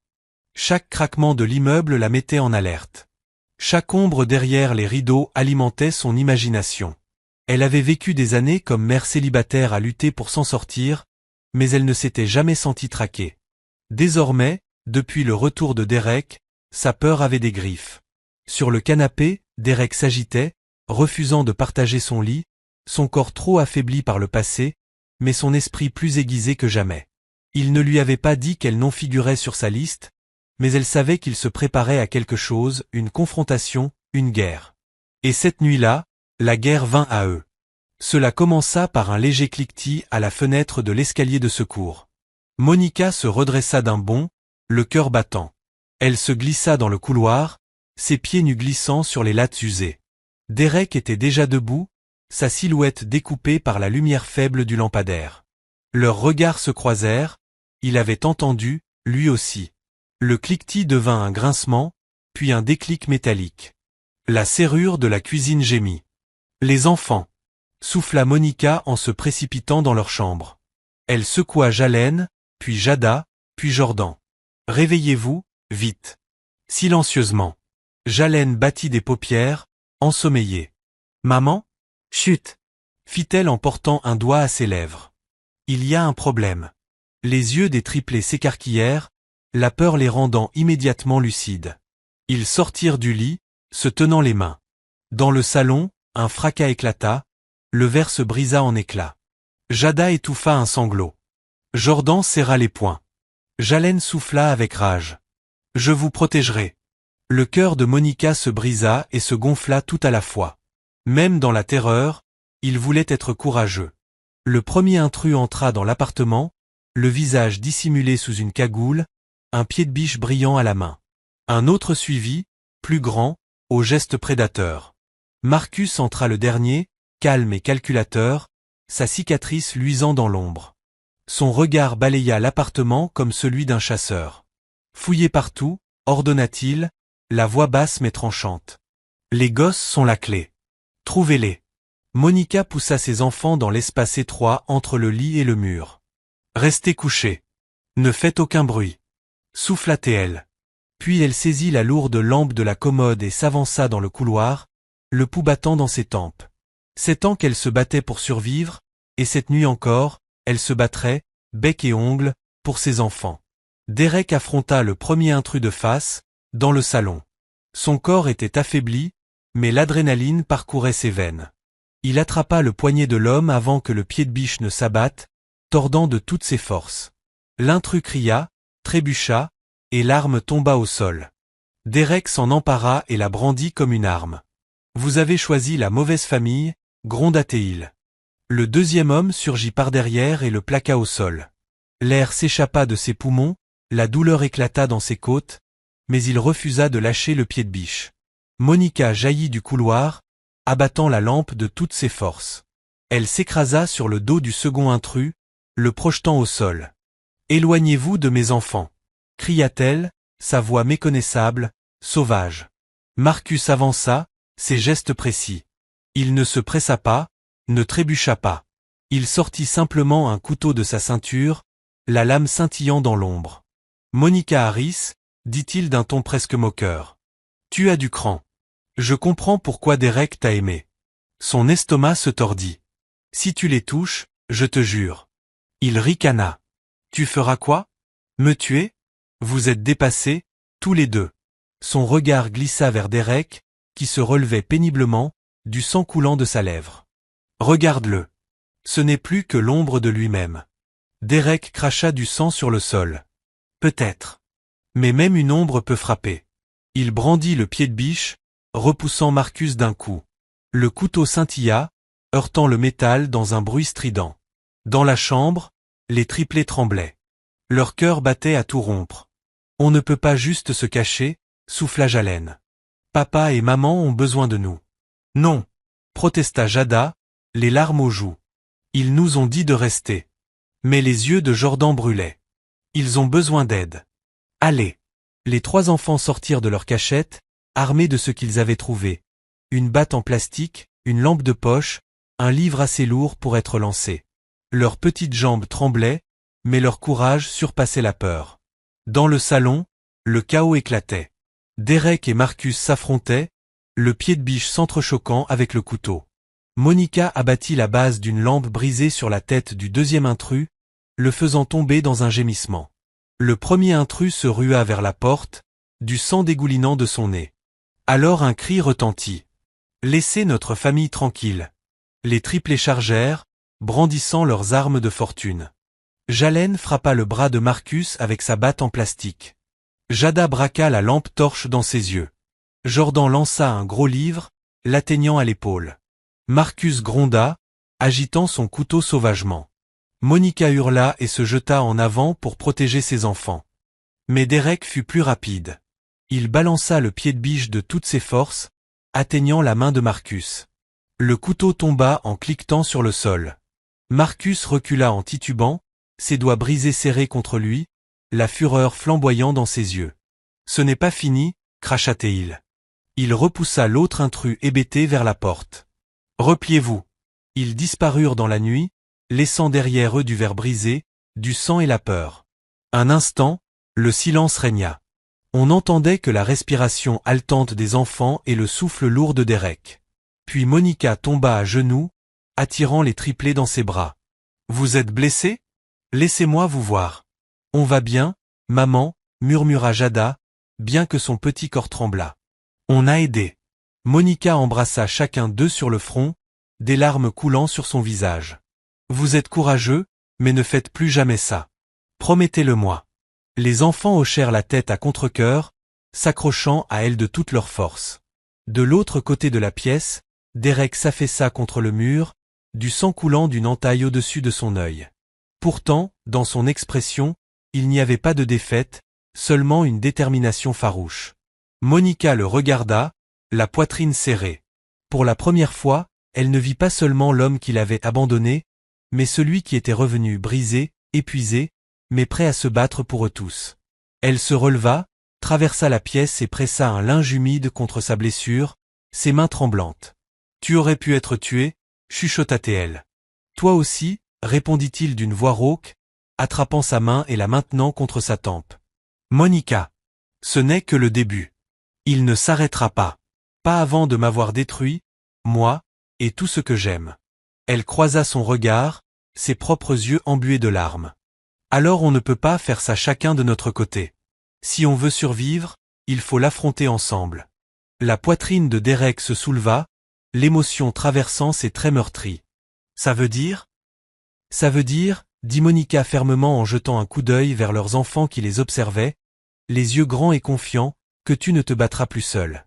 Pour la première fois depuis des années, une étincelle d'espoir jaillit entre eux fragile, désespérée, mais bien vivante. Dehors, dans l'ombre, Marcus serrait sa main brisée, écumant de rage. Il sortit son téléphone et composa un numéro. Il s'est défendu, grogna Marcus. La famille est plus forte que je ne le pensais. La voix de Victor siffla à travers le combiné. Alors nous frapperons plus fort. Brisons-les là où ça fait le plus mal. S'il veut une guerre, je vais lui en donner une. Le matin suivant, la lumière du soleil filtrait faiblement à travers les stores, illuminant le chaos de l'appartement des Harris. Des éclats de verre scintillaient encore au sol, vestiges de l'attaque de la nuit. Monica avait balayé la plupart, mais les coins restaient tranchants, rappel cruel de combien ils avaient frôlé la perte. Les triplés étaient assis autour de la petite table, étrangement silencieux, leurs céréales se ramollissant dans les bols à peine touchés. Jada serrait son ours en peluche contre elle, ses yeux glissant vers la fenêtre toutes les quelques minutes. Jalen fixait sa cuillère, la mâchoire crispée, tandis que Jordan tapait du pied avec impatience. Derek les observait, le cœur écrasé par la culpabilité. Il aurait voulu les prendre tous dans ses bras et leur promettre la sécurité, mais il savait que les promesses ne suffisaient pas sans acte. Finalement, il repoussa sa chaise et se leva, sa voix ferme. Ça se termine aujourd'hui. Monica releva brusquement la tête. Qu'est-ce que tu veux dire? Je veux dire, dit Derek en faisant les 100 pas dans la cuisine exiguë, qu'on ne peut pas rester ici à attendre le prochain coup de Victor. Il ne s'arrêtera pas, Monica. Il continuera jusqu'à nous détruire. La seule façon de protéger les enfants, c'est d'aller l'affronter. Monica croisa les bras, son épuisement perçant dans son ton. Et comment comptes-tu faire ça? Tu es hors du jeu depuis 7 ans, Derek. Tu n'as plus de pouvoir, plus de ressources, plus de... J'ai des gens, coupa Derek, ses yeux flamboyants. Tout le monde ne m'a pas trahi. Certains attendent encore l'occasion de réparer les choses. Monica fronça les sourcils. Des gens que tu n'as pas vus depuis presque 10 ans? Tu crois vraiment qu'ils vont tout risquer pour toi maintenant? Derek s'approcha, baissant la voix. Je n'ai pas le choix. Nous n'avons pas le choix.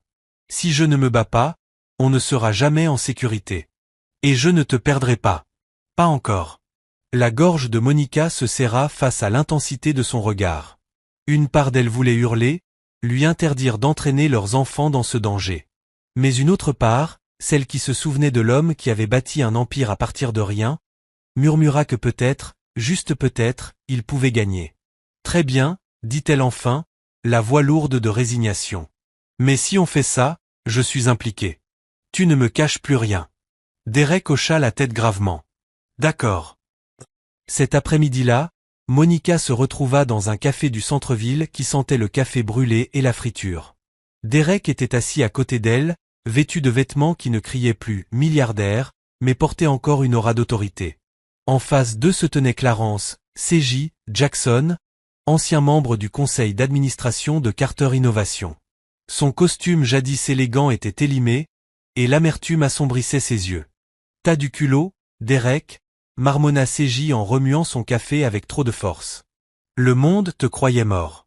Moi-même je te croyais mort, et maintenant tu débarques en attendant que je risque ma peau? Je ne demande pas une loyauté aveugle, répondit Derek calmement. Je demande justice. Victor nous a détruits tous les deux. Il a volé ma société, et il t'a forcé à partir parce que tu refusais de jouer sale. Nous avons des preuves. Des preuves? Ricana C.J. Victor a tout enterré. Il possède des juges, des politiciens, des flics. Qu'est-ce que tu as, Derek? Quelques vieux alliés et une famille à protéger? Ce n'est pas un plan. C'est un suicide. Monica s'arc-bouta. Alors tu préfères quoi? Rester assis ici à ne rien faire? Laisser Victor continuer à détruire des vies pendant que tu pleurniches sur ton café? C.J. cligna des yeux, surpris par sa dureté. Il regarda Derek, puis Monica. Elle a du caractère. Elle a raison, dit Derek fermement. On ne peut pas battre Victor seul. Mais avec toi, avec d'autres qui croient encore à ce que représentait Carter Innovation, on a une chance. C.J. les observa longuement, la mâchoire serrée, puis soupira en se laissant retomber sur sa chaise. Il y a un homme à New York, un lanceur d'alerte. Il gérait autrefois les comptes à l'étranger de Victor. S'il y a bien quelqu'un qui a la piste papier dont vous avez besoin, c'est lui. Mais si Victor découvre que vous fouinez, il essaiera encore de me tuer, compléta Derek. CJ eut un rictus amer. Exactement. Pendant que leurs parents étaient en ville, les triplés faisaient face à leur propre champ de bataille. À l'école, la nouvelle du retour de Derek Carter s'était répandue comme une traînée de poudre. Certains enfants les regardaient avec admiration, murmurant des histoires de milliardaires et de gardes du corps. D'autres ricanaient, refusant d'abandonner leur cruauté. « Parie que ce n'est même pas ton vrai père », lança un garçon à Jordan dans le couloir. « Parie que ta mère a tout inventé. » Jordan redressa les épaules, les poings serrés. « Répète un peu ça ?» Le garçon éclata de rire. « Qu'est-ce qu'il va faire? M'acheter un manoir? Il est vieux et fauché. Mon père dit que les hommes riches ne se noient pas dans l'océan, sauf s'ils sont stupides. » Avant que Jordan ne frappe, Jalen s'interposa, la voix cinglante. « Ne parle pas de notre père. Tu ne le connais pas. » Jada serra son cahier de dessin contre elle, les yeux brillants de larmes. « Il est réel et il nous aime. » La confrontation attira une foule. Les professeurs mirent rapidement fin à la dispute, mais les murmures persistèrent. À la fin de la journée, tous les parents, élèves et enseignants de l'établissement savaient que les enfants de Derek Carter avaient revendiqué leur père haut et fort. Et parmi eux se trouvait un homme qui ne semblait pas à sa place. Un concierge que personne ne reconnaissait, qui traînait près des portes avec des yeux trop perçants pour son balai. Quand Monica et Derek rentrèrent ce soir-là, les enfants coururent les accueillir, leurs visages rayonnant de fierté et de défi. « On leur a dit » annonça Jordan. « On a dit à tout le monde que tu es notre papa et qu'on s'en fiche de ce qu'ils pensent. » Monica se figea. « Vous avez fait quoi? Ils ne peuvent plus se moquer de nous, » ajouta Jada. « Parce qu'on n'a plus honte. On a un papa maintenant. » La poitrine de Derek se gonfla de fierté. Mais l'estomac de Monica se noua. Elle l'attira à l'écart, la voix basse et furieuse. « Tu as entendu ce qu'ils viennent de dire? Ils l'ont annoncé à toute l'école, à tout le quartier. Tu sais ce que ça veut dire? Ça veut dire qu'ils sont fiers, dit doucement Derek. Ça veut dire qu'ils se sentent enfin complets. Ça veut dire que Victor sait exactement où nous frapper, siffla Monica. À cet instant, le téléphone sonna. Monica se précipita pour décrocher, le cœur battant. Une voix déformée grésilla à l'autre bout. Dites à vos enfants de se taire, Madame Harris. S'ils ne le font pas, la prochaine fois, on ne se contentera pas de briser des vitres. La ligne coupa net. La main de Monica trembla en reposant le combiné. Les triplés la fixaient, déconcertés par son visage blême. Les yeux de Derek s'assombrirent comme une tempête. Ça suffit, gronda-t-il. Plus de cachette. Plus d'attente. Il est temps de faire tomber Victor une bonne fois pour toutes. Cette nuit-là, après que les enfants se furent endormis, Derek et Monica s'assirent à la table de la cuisine, des papiers et des notes étalés entre eux. On devra agir vite, dit Derek en griffonnant des noms, des routes, des connexions. Victor a des yeux partout. Mais si on atteint ce lanceur d'alerte dont CJ a parlé, on aura l'arme dont on a besoin. Monica se pencha, épuisée. Et si on échoue? Et si les enfants sont pris dans la ligne de feu? Derek lui prit la main. Alors on n'échoue pas. On ne peut pas. Je te le jure, Monica. Je les protégerai de ma vie. Ses yeux s'adoucirent malgré elle. Pour la première fois, elle ne vit plus seulement un homme brisé tentant de se relever, mais un père prêt à tout sacrifier. Elle serra sa main, la voix ferme. Alors on se bat ensemble. Dans le silence qui suivit, quelque chose changea entre eux. Pas encore le pardon, mais la confiance fragile et vacillante commençait à renaître. Et dehors, dans une voiture garée sous un lampadaire vacillant, Marcus faisait son rapport à Victor. Il bouge. Il prépare quelque chose. La voix de Victor siffla comme du venin. Qu'ils essaient. Plus haut ils montent, plus dure sera la chute. La prochaine fois, on prend les enfants. Les marches du tribunal étaient un cirque. Les caméras crépitaient comme des éclairs. Les reporters criaient leurs questions les uns sur les autres, les micros pointés comme des armes. La famille Harris tenta de se frayer un chemin dans la foule, mais la marée humaine se refermait sur eux de toutes parts. Monsieur T. Carter, où étiez-vous pendant 7 ans? Est-il vrai que Victor Langford a sauvé Carter Innovation après que vous l'ayez abandonné? Madame Harris, qu'est-ce que ça fait d'avoir soudainement votre mari mort revenu dans votre vie? Enfant, connaissez-vous votre père? Les triplés s'accrochèrent fermement aux mains de Monica, leurs grands yeux fuyant nerveusement d'un côté à l'autre. Jada enfouit son visage contre le flanc de sa mère, tandis que Jalen fixait les caméras avec défi. Jordan siffla entre ses dents. Ce sont des vautours.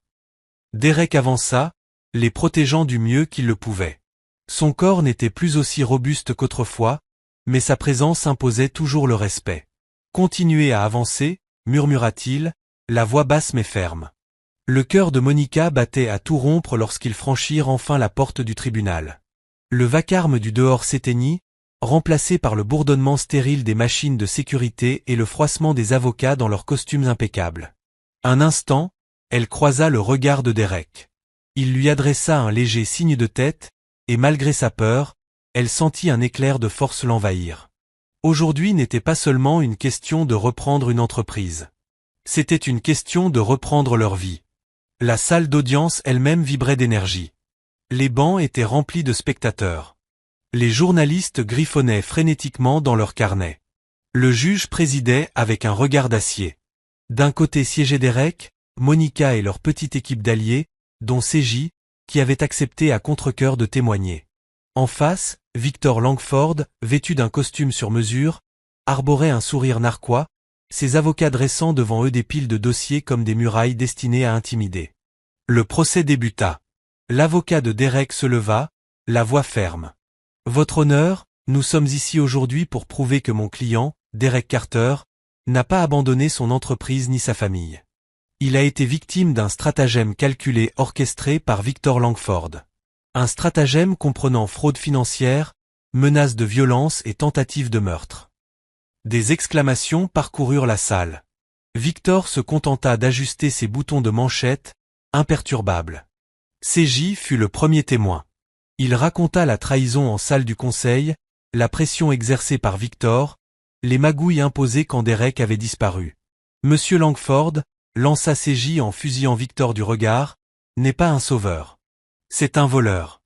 Il a arraché Carter Innovation des mains de son fondateur et a rempli ses poches au passage. L'avocat de Victor objecta, criant à la rumeur, mais le juge autorisa la majeure partie du témoignage.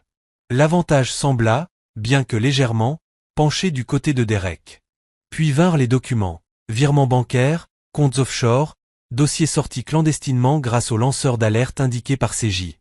Chaque page dépeignait Victor comme plus corrompu que la précédente. Derek se redressa, l'espoir vibrant dans sa poitrine. Pour la première fois depuis des années, la justice paraissait possible. Puis ce fut au tour de Monica. Elle marcha vers la barre, les jambes tremblantes, mais le menton relevé. Les triplés, assis au premier rang, la fixaient, les yeux grands ouverts, comme des faucons. Madame Harris, commença doucement l'avocat de Derek. Pouvez-vous dire à la cour ce qui s'est passé la nuit où votre mari a disparu? Monica avala avec difficulté, sa voix se brisant au début. J'étais enceinte de 8 mois. Derek est rentré à la maison, l'air terrifié. Il m'a dit que des personnes en qui il avait confiance l'avaient trahi, qu'il devait partir ou nous serions tous en danger.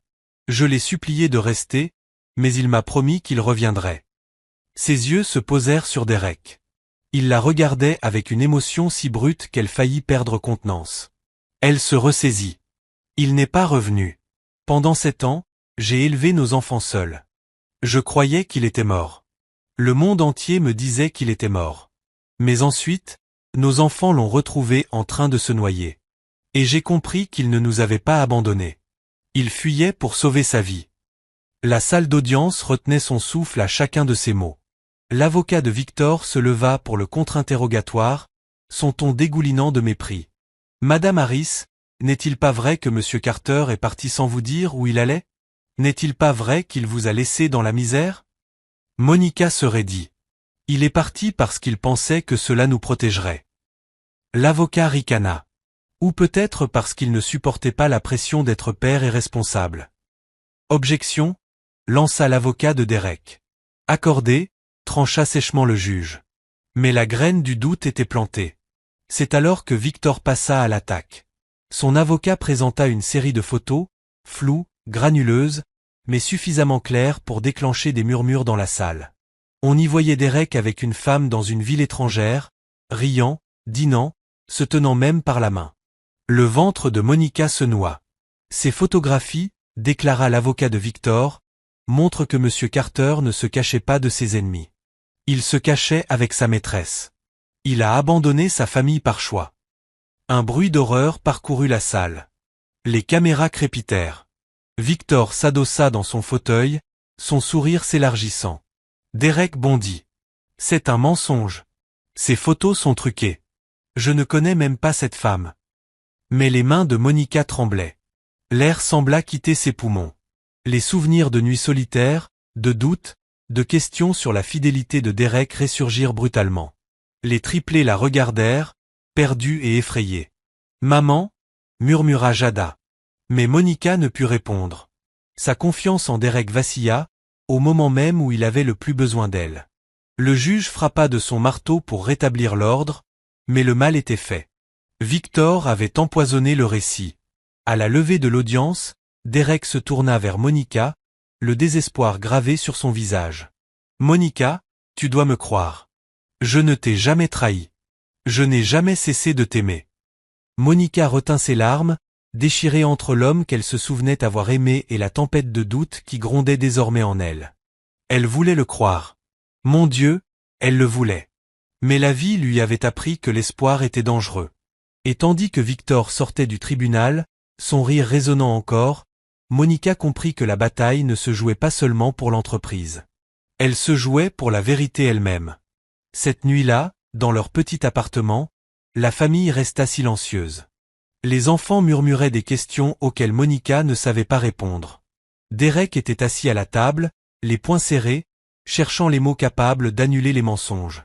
Enfin, Monica parla d'une voix creuse. « Si nous voulons gagner ça, Derek, tu ferais mieux d'avoir des preuves.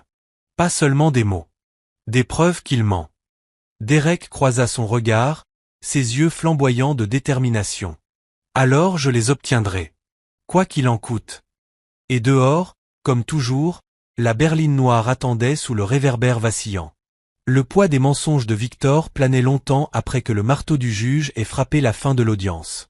Monica était rentrée chez elle avec les enfants, le cœur lourd de doute, tandis que Derek restait avec CJ et son avocat, épluchant les preuves jusqu'à ce que ses yeux brûlent de fatigue. Les photographies le hantaient. Truquées ou non, elles avaient ébranlé Monica. Il voyait encore le regard dans ses yeux, l'ancienne douleur refaire surface, la confiance fragile s'effondrer. Il s'était juré de ne jamais la laisser souffrir ainsi de nouveau. Et maintenant, à moins qu'il ne trouve une preuve irréfutable, le poison de Victor l'emporterait. Le lendemain matin, Derek était assis dans le petit appartement de CJ, des papiers éparpillés sur la table. Ses photos. Victor les a parfaitement synchronisées. Il savait que Monica craquerait si elle doutait de moi. CJ se frotta les tempes. Oui, mais des photos truquées peuvent être démenties.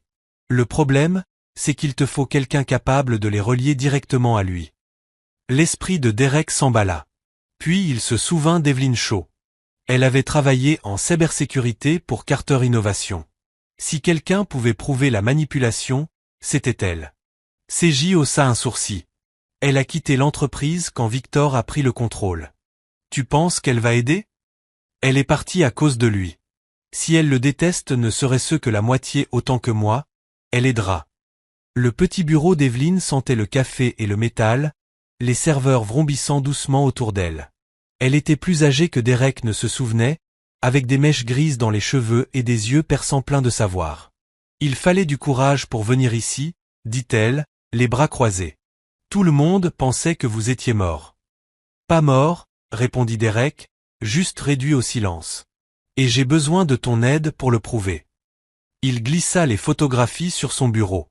Evelyn les examina, ses lèvres se resserrant. Le travail de Victor. Amateur. Vraiment? Il est bâclé parce qu'il pense que personne ne remettra en question. Ses doigts dansaient sur le clavier, extrayant les métadonnées des fichiers, retraçant les adresses IP, croisant les horodatages. Au bout d'une heure, elle leva les yeux brillants. Ces images ont été manipulées. Et devine où le montage a été fait? Sur un serveur directement lié à l'une des sociétés écrans de Victor. Tout est là. Un soulagement intense traversa Derek, lui faisant presque fléchir les genoux. Tu peux témoigner?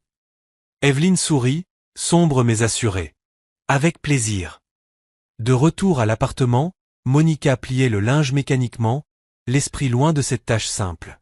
Les triplés jouaient calmement dans le salon, sentant son humeur. Maman, dit doucement Jada. Tu crois que papa a menti? La question transperça le cœur de Monica. Elle laissa tomber le t-shirt qu'elle tenait et s'agenouilla pour faire face à sa fille. Je ne sais pas, ma chérie. Je veux le croire. Je veux croire qu'il dit la vérité. Mais croire fait parfois mal. Jordan fronça les sourcils. Il ne ment pas. Je le sais. Victor est le menteur. Jalen hocha la tête. Papa se bat pour nous. Pourquoi le ferait-il s'il ne nous aimait pas? Les yeux de Monica se remplirent de larmes. Elle voulait expliquer les trahisons d'adultes, les peurs d'adultes, les cicatrices trop profondes pour que les enfants les voient. Mais tout ce qu'elle put faire fut de les serrer contre elle. Quoi qu'il arrive, murmura-t-elle, on reste ensemble. Toujours, répondirent-ils. Et au tribunal, la foule débordait encore de personnes. Le procès était devenu l'histoire de l'année, le retour de Derek Carter. Dehors, des caméras bordaient les marches. Dedans, chaque siège était occupé. Monica était assise au premier rang avec les triplés, le cœur battant à tout rompre. Elle voulait croire que Derek rétablirait son nom, mais les photographies hantaient encore son esprit. Puis Evelyn monta à la barre. Elle parla clairement, avec assurance, expliquant au jury les métadonnées, les horodatages et les journaux des serveurs. Elle expliqua comment l'équipe de Victor avait trafiqué les photos pour piéger Derek. Mesdames et messieurs, conclut-elle en tenant un journal imprimé, ce n'est pas une spéculation. Ce sont des faits. Les photographies ont été falsifiées, et la trace numérique mène directement à Victor Langford. Un murmure d'étonnement parcourut la salle d'audience. Le sourire de Victor vacilla. L'avocat de Derek bondit, présentant les documents. Evelyn dévoila des virements bancaires, des comptes offshore, des registres falsifiés. Pièce par pièce, le réseau de corruption fut mis à nu. Le marteau du juge frappa. Silence. Silence. Mais la tendance avait changé. À la sonnerie de la récréation, Victor quitta furieusement la salle, Marcus à ses côtés. Son masque de confiance était fissuré, la rage bouillonnant sous la surface. Ils ont des preuves, murmura Marcus. Les yeux de Victor flamboyèrent. Alors nous terminerons autrement. Si je ne peux pas l'enterrer au tribunal, je l'enterrerai dans le sang. Ce soir, Marcus, nous finissons ça. Cette nuit-là, l'appartement des Harris était tendu, mais porteur d'espoir. Derek rentra chez lui avec le témoignage d'Evelyn frais dans son esprit, le goût de la victoire presque tangible. Les enfants s'accrochaient à lui, les yeux brillants. Ça veut dire que c'est fini, papa? Demanda Jada. Presque, répondit Derek en lui embrassant le front. Encore un jour et Victor n'aura plus rien. Mais Victor n'avait aucune intention d'attendre demain. Le premier bruit fut le claquement de la serrure brisée. Puis la porte vola, Marcus et deux hommes masqués faisant irruption avec des armes pointées. À terre, aboya Marcus. Les triplés crièrent. Monica les rapprocha, les protégeant de son corps. Derek avança, la fureur dans les yeux. Victor est désespéré, ricana Marcus. Il sait qu'il perd, alors il nous envoie pour donner un message. Derek plissa les yeux. Alors renvoyez-lui ce message. Je ne fuis plus. Le chaos éclata. Derek se jeta sur Marcus, luttant pour l'arme. Les enfants se réfugièrent sous la table tandis que Monica saisissait le premier objet à portée de main, une poêle en fonte, et frappait le deuxième intrus, le repoussant. Attrape-le, papa, cria Jordan, tandis que Jalen lançait un camion jouet sur un des hommes masqués. Jada serrait son ours en peluche, les larmes aux yeux, mais criait aussi « On n'a pas peur de vous ». Le combat fut brutal. Derek, affaibli mais porté par l'amour, plaqua Marcus au sol, ses poings volants. Le sang maculait ses jointures, mais il ne s'arrêta pas. Monica frappa de nouveau avec la poêle, désarmant le deuxième homme. Enfin, les sirènes retentirent dehors. Les voisins avaient appelé la police. Les intrus s'enfuirent, traînant Marcus avec eux. La famille s'effondra dans les bras les uns des autres, secouée mais vivante. Le lendemain au tribunal, Victor entra pâle et tendu, sa bravade disparut. La nouvelle de l'attaque ratée avait déjà fuité. La police avait des preuves reliant Marcus à Victor. L'avocat de Derek les présenta avec précision. Photographie de la voiture de Marcus devant leur appartement, témoignages oculaires, même des empreintes digitales. Le jury délibéra seulement 2 heures. À leur retour, le président du jury parla clairement. Nous statuons en faveur du plaignant, Derek Carter. La salle d'audience éclata. Victor cria, ce n'est pas fini. Vous le regretterez. Les huissiers le maîtrisaient. La main cassée de Marcus tremblait dans les menottes. Derek se tint droit, les larmes aux yeux, alors que le juge rétablissait Carter Innovation à son nom. Mais la vraie victoire se lisait sur le visage de Monica. Soulagement, confiance, et le premier éclat de pardon. À midi, les messages de félicitations avaient ralenti, et un homme en costume gris frappa à la porte comme s'il en était le propriétaire. Il ne sourit pas lorsque Monica ouvrit. Il remit simplement une pile de papier épaisse comme un bottin. Injonction d'urgence, dit-il, selon la clause du « quaiement » dans le financement hérité de Carter Innovation. Effet immédiat. Gel des actifs. Suspension des opérations. Transfert de supervision du conseil. En attente de révision. Derek parcourut les documents, le visage blême. Cette clause ne se déclenche que si la direction de l'entreprise provoque des perturbations violentes. Le coursier tapa sur la page, intrusion à domicile. Risque pour la continuité. Signé ici pour accuser de réception. Il partit avant que la colère ne trouve des mots. La paix, les fournisseurs de laboratoire, même les lumières du nouveau bureau de Derek s'étaient arrêtées net. Monica posa le paquet comme s'il pouvait exploser. On vient juste de gagner. Comment ont-ils encore les mains sur notre gorge? La réponse arriva 15 minutes plus tard avec un coup poli à la porte de la protection de l'enfance.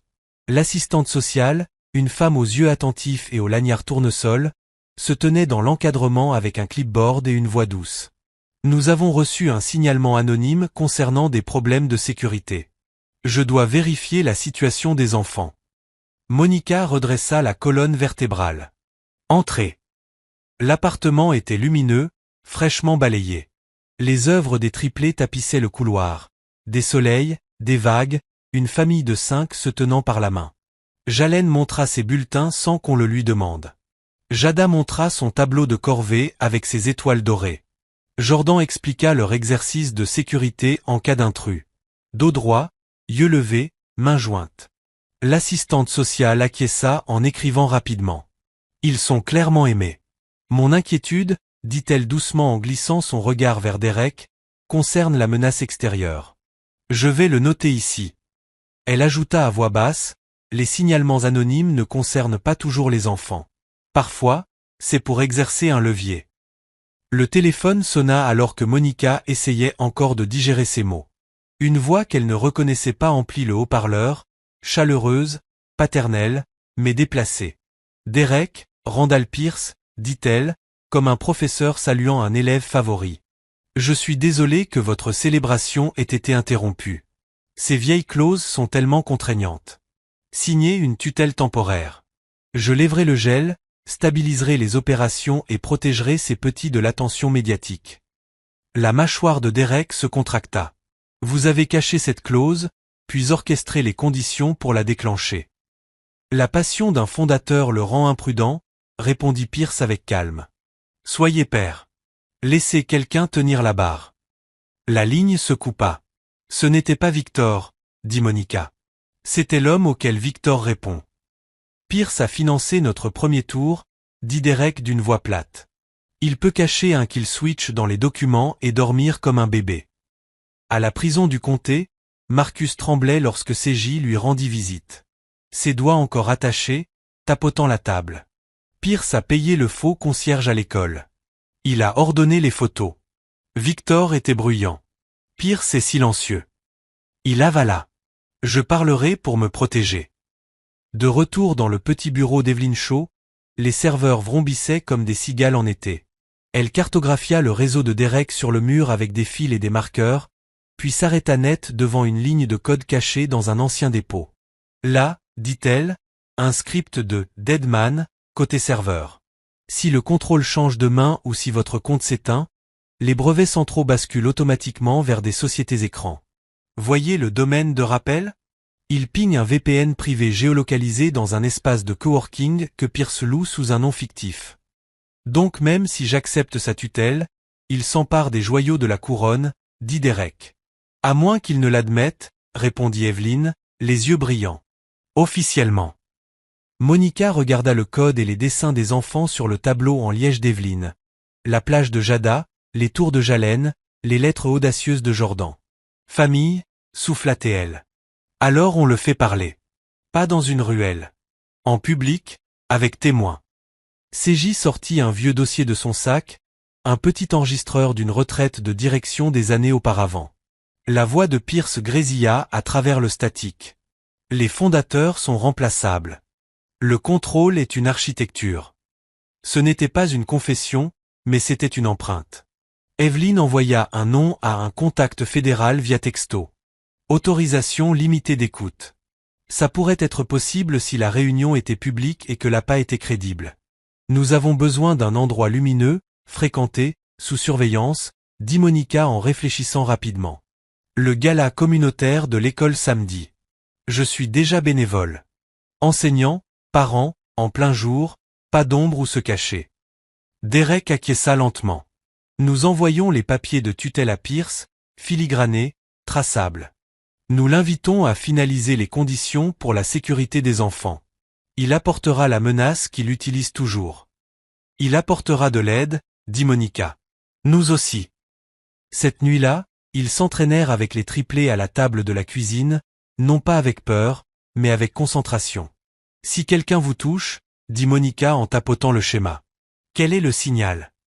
Retour au banc, yeux levés, mains jointes, répondirent en chœur les enfants, voix assurée. Derek les regarda comme s'ils étaient les personnes les plus courageuses qu'il ait jamais vues. Samedi, dit-il doucement à Monica, nous mettons fin à ça. Elle prit sa main et ne la retira pas. Samedi, dit-elle, nous faisons ça correctement. Samedi arriva baigné de soleil. Des fanions colorés flottaient au-dessus de la pelouse de l'école. Les tables scintillaient avec des emballages de vente de gâteaux et la musique s'échappait doucement d'une enceinte Bluetooth. Monica se déplaçait dans l'effervescence, vêtue d'un t-shirt de bénévole éclatant, clipboard à la main, l'autre main toujours proche des triplés. Jalan, Jordan et Jada répétaient leurs courts poèmes près de la scène, leurs baskets rebondissant sur le béton propre. Tout dans cette journée disait sécurité. Evelyn passa à côté avec un sac qui semblait ordinaire, et ne l'était pas. À l'intérieur se trouvaient les papiers de mandat, le petit émetteur et le dossier de tutelle, filigranés et traçables. Elle toucha la manche de Derek. Subtil. Mike est en direct. S'il se vante, c'est notre affaire. CJ resta près du stand de limonade, casquette de baseball, caméra de téléphone cachée contre une pile de gobelets. Des alliés du conseil se dispersaient sur la pelouse, comme des parents inoffensifs. 2 agents discrets, décontractés, lunettes de soleil, sans drame, bavardaient près de la table de tombola.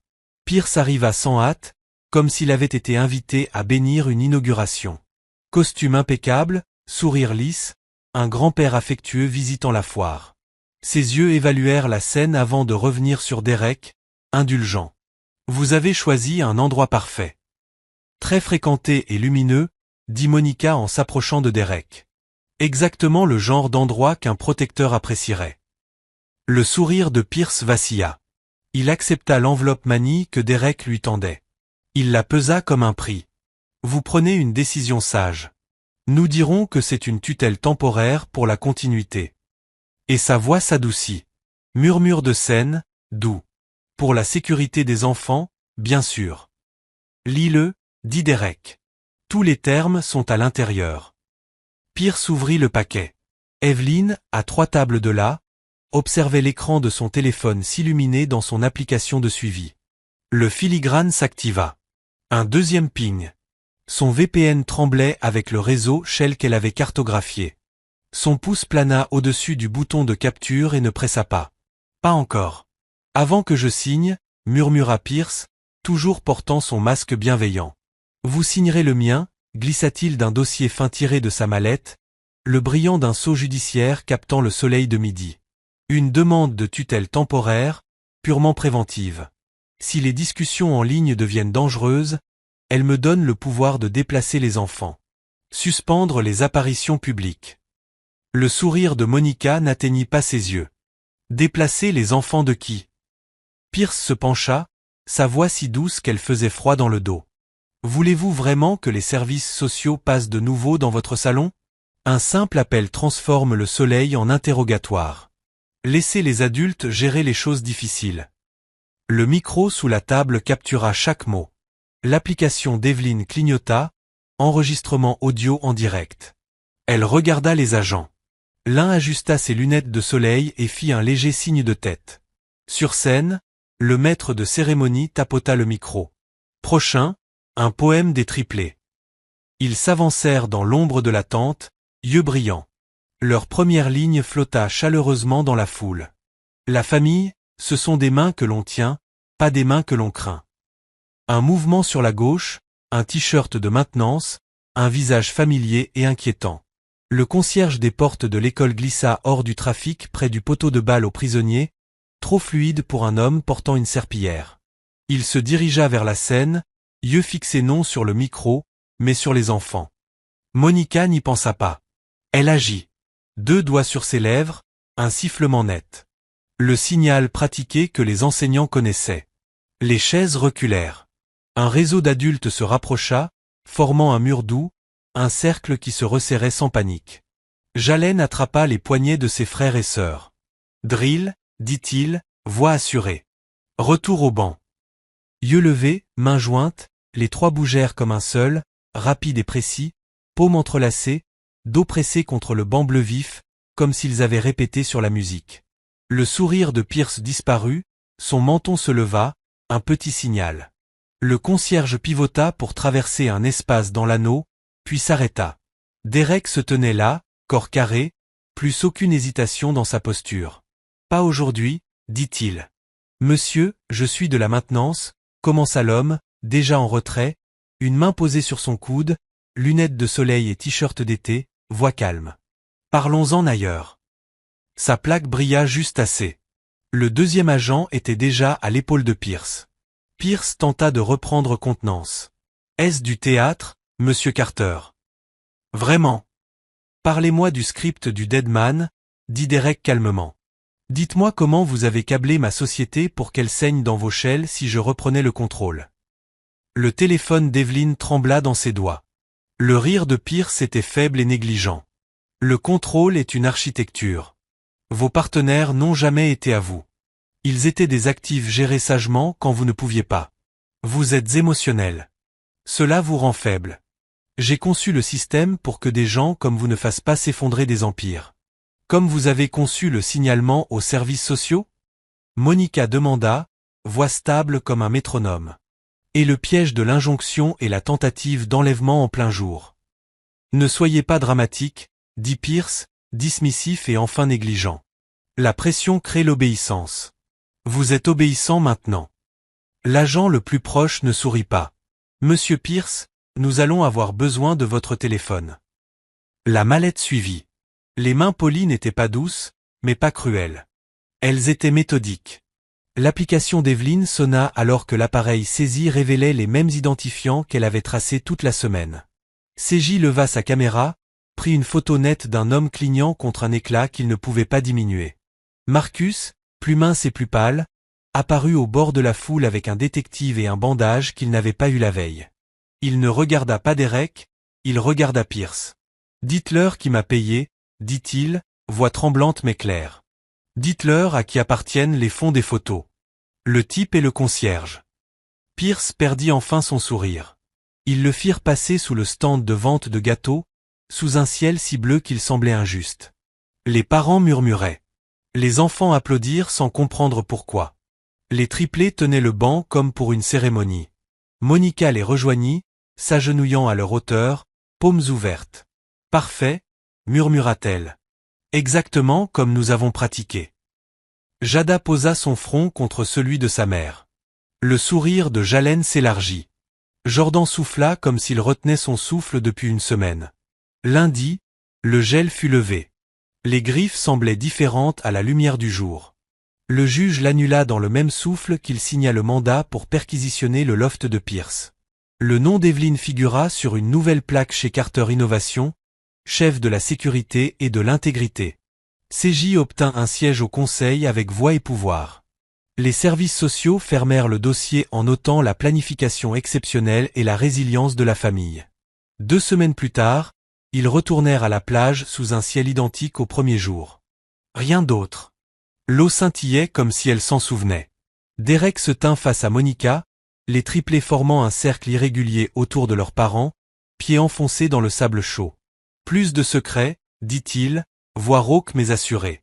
Ni de toi, ni d'eux. Je ne peux pas rendre le temps perdu, mais je peux vous donner chaque jour à venir. Je le jure. Monica ne répondit pas immédiatement. Elle regarda les 3 visages tournés vers son futur, puis l'homme qui avait enfin tenu sa position en plein jour. Alors nous le construisons, dit-elle doucement. 4 gardiens, pas 2. Elle jeta un coup d'œil aux triplés, qui levèrent leurs mains jointes comme un cri de joie. Ils remontèrent du rivage jusqu'à un petit chevalet couvert d'un drap. Jada tira un coin. Le panneau dessous disait « The Monica Harris Foundation, aide juridique et sécurité numérique pour mères célibataires. » Carter Innovation égala le capital initial. Le conseil ajouta davantage. Kesha pleura d'abord, puis rit d'elle-même. Même le directeur dut retirer ses lunettes. La famille, ce sont des mains que l'on tient.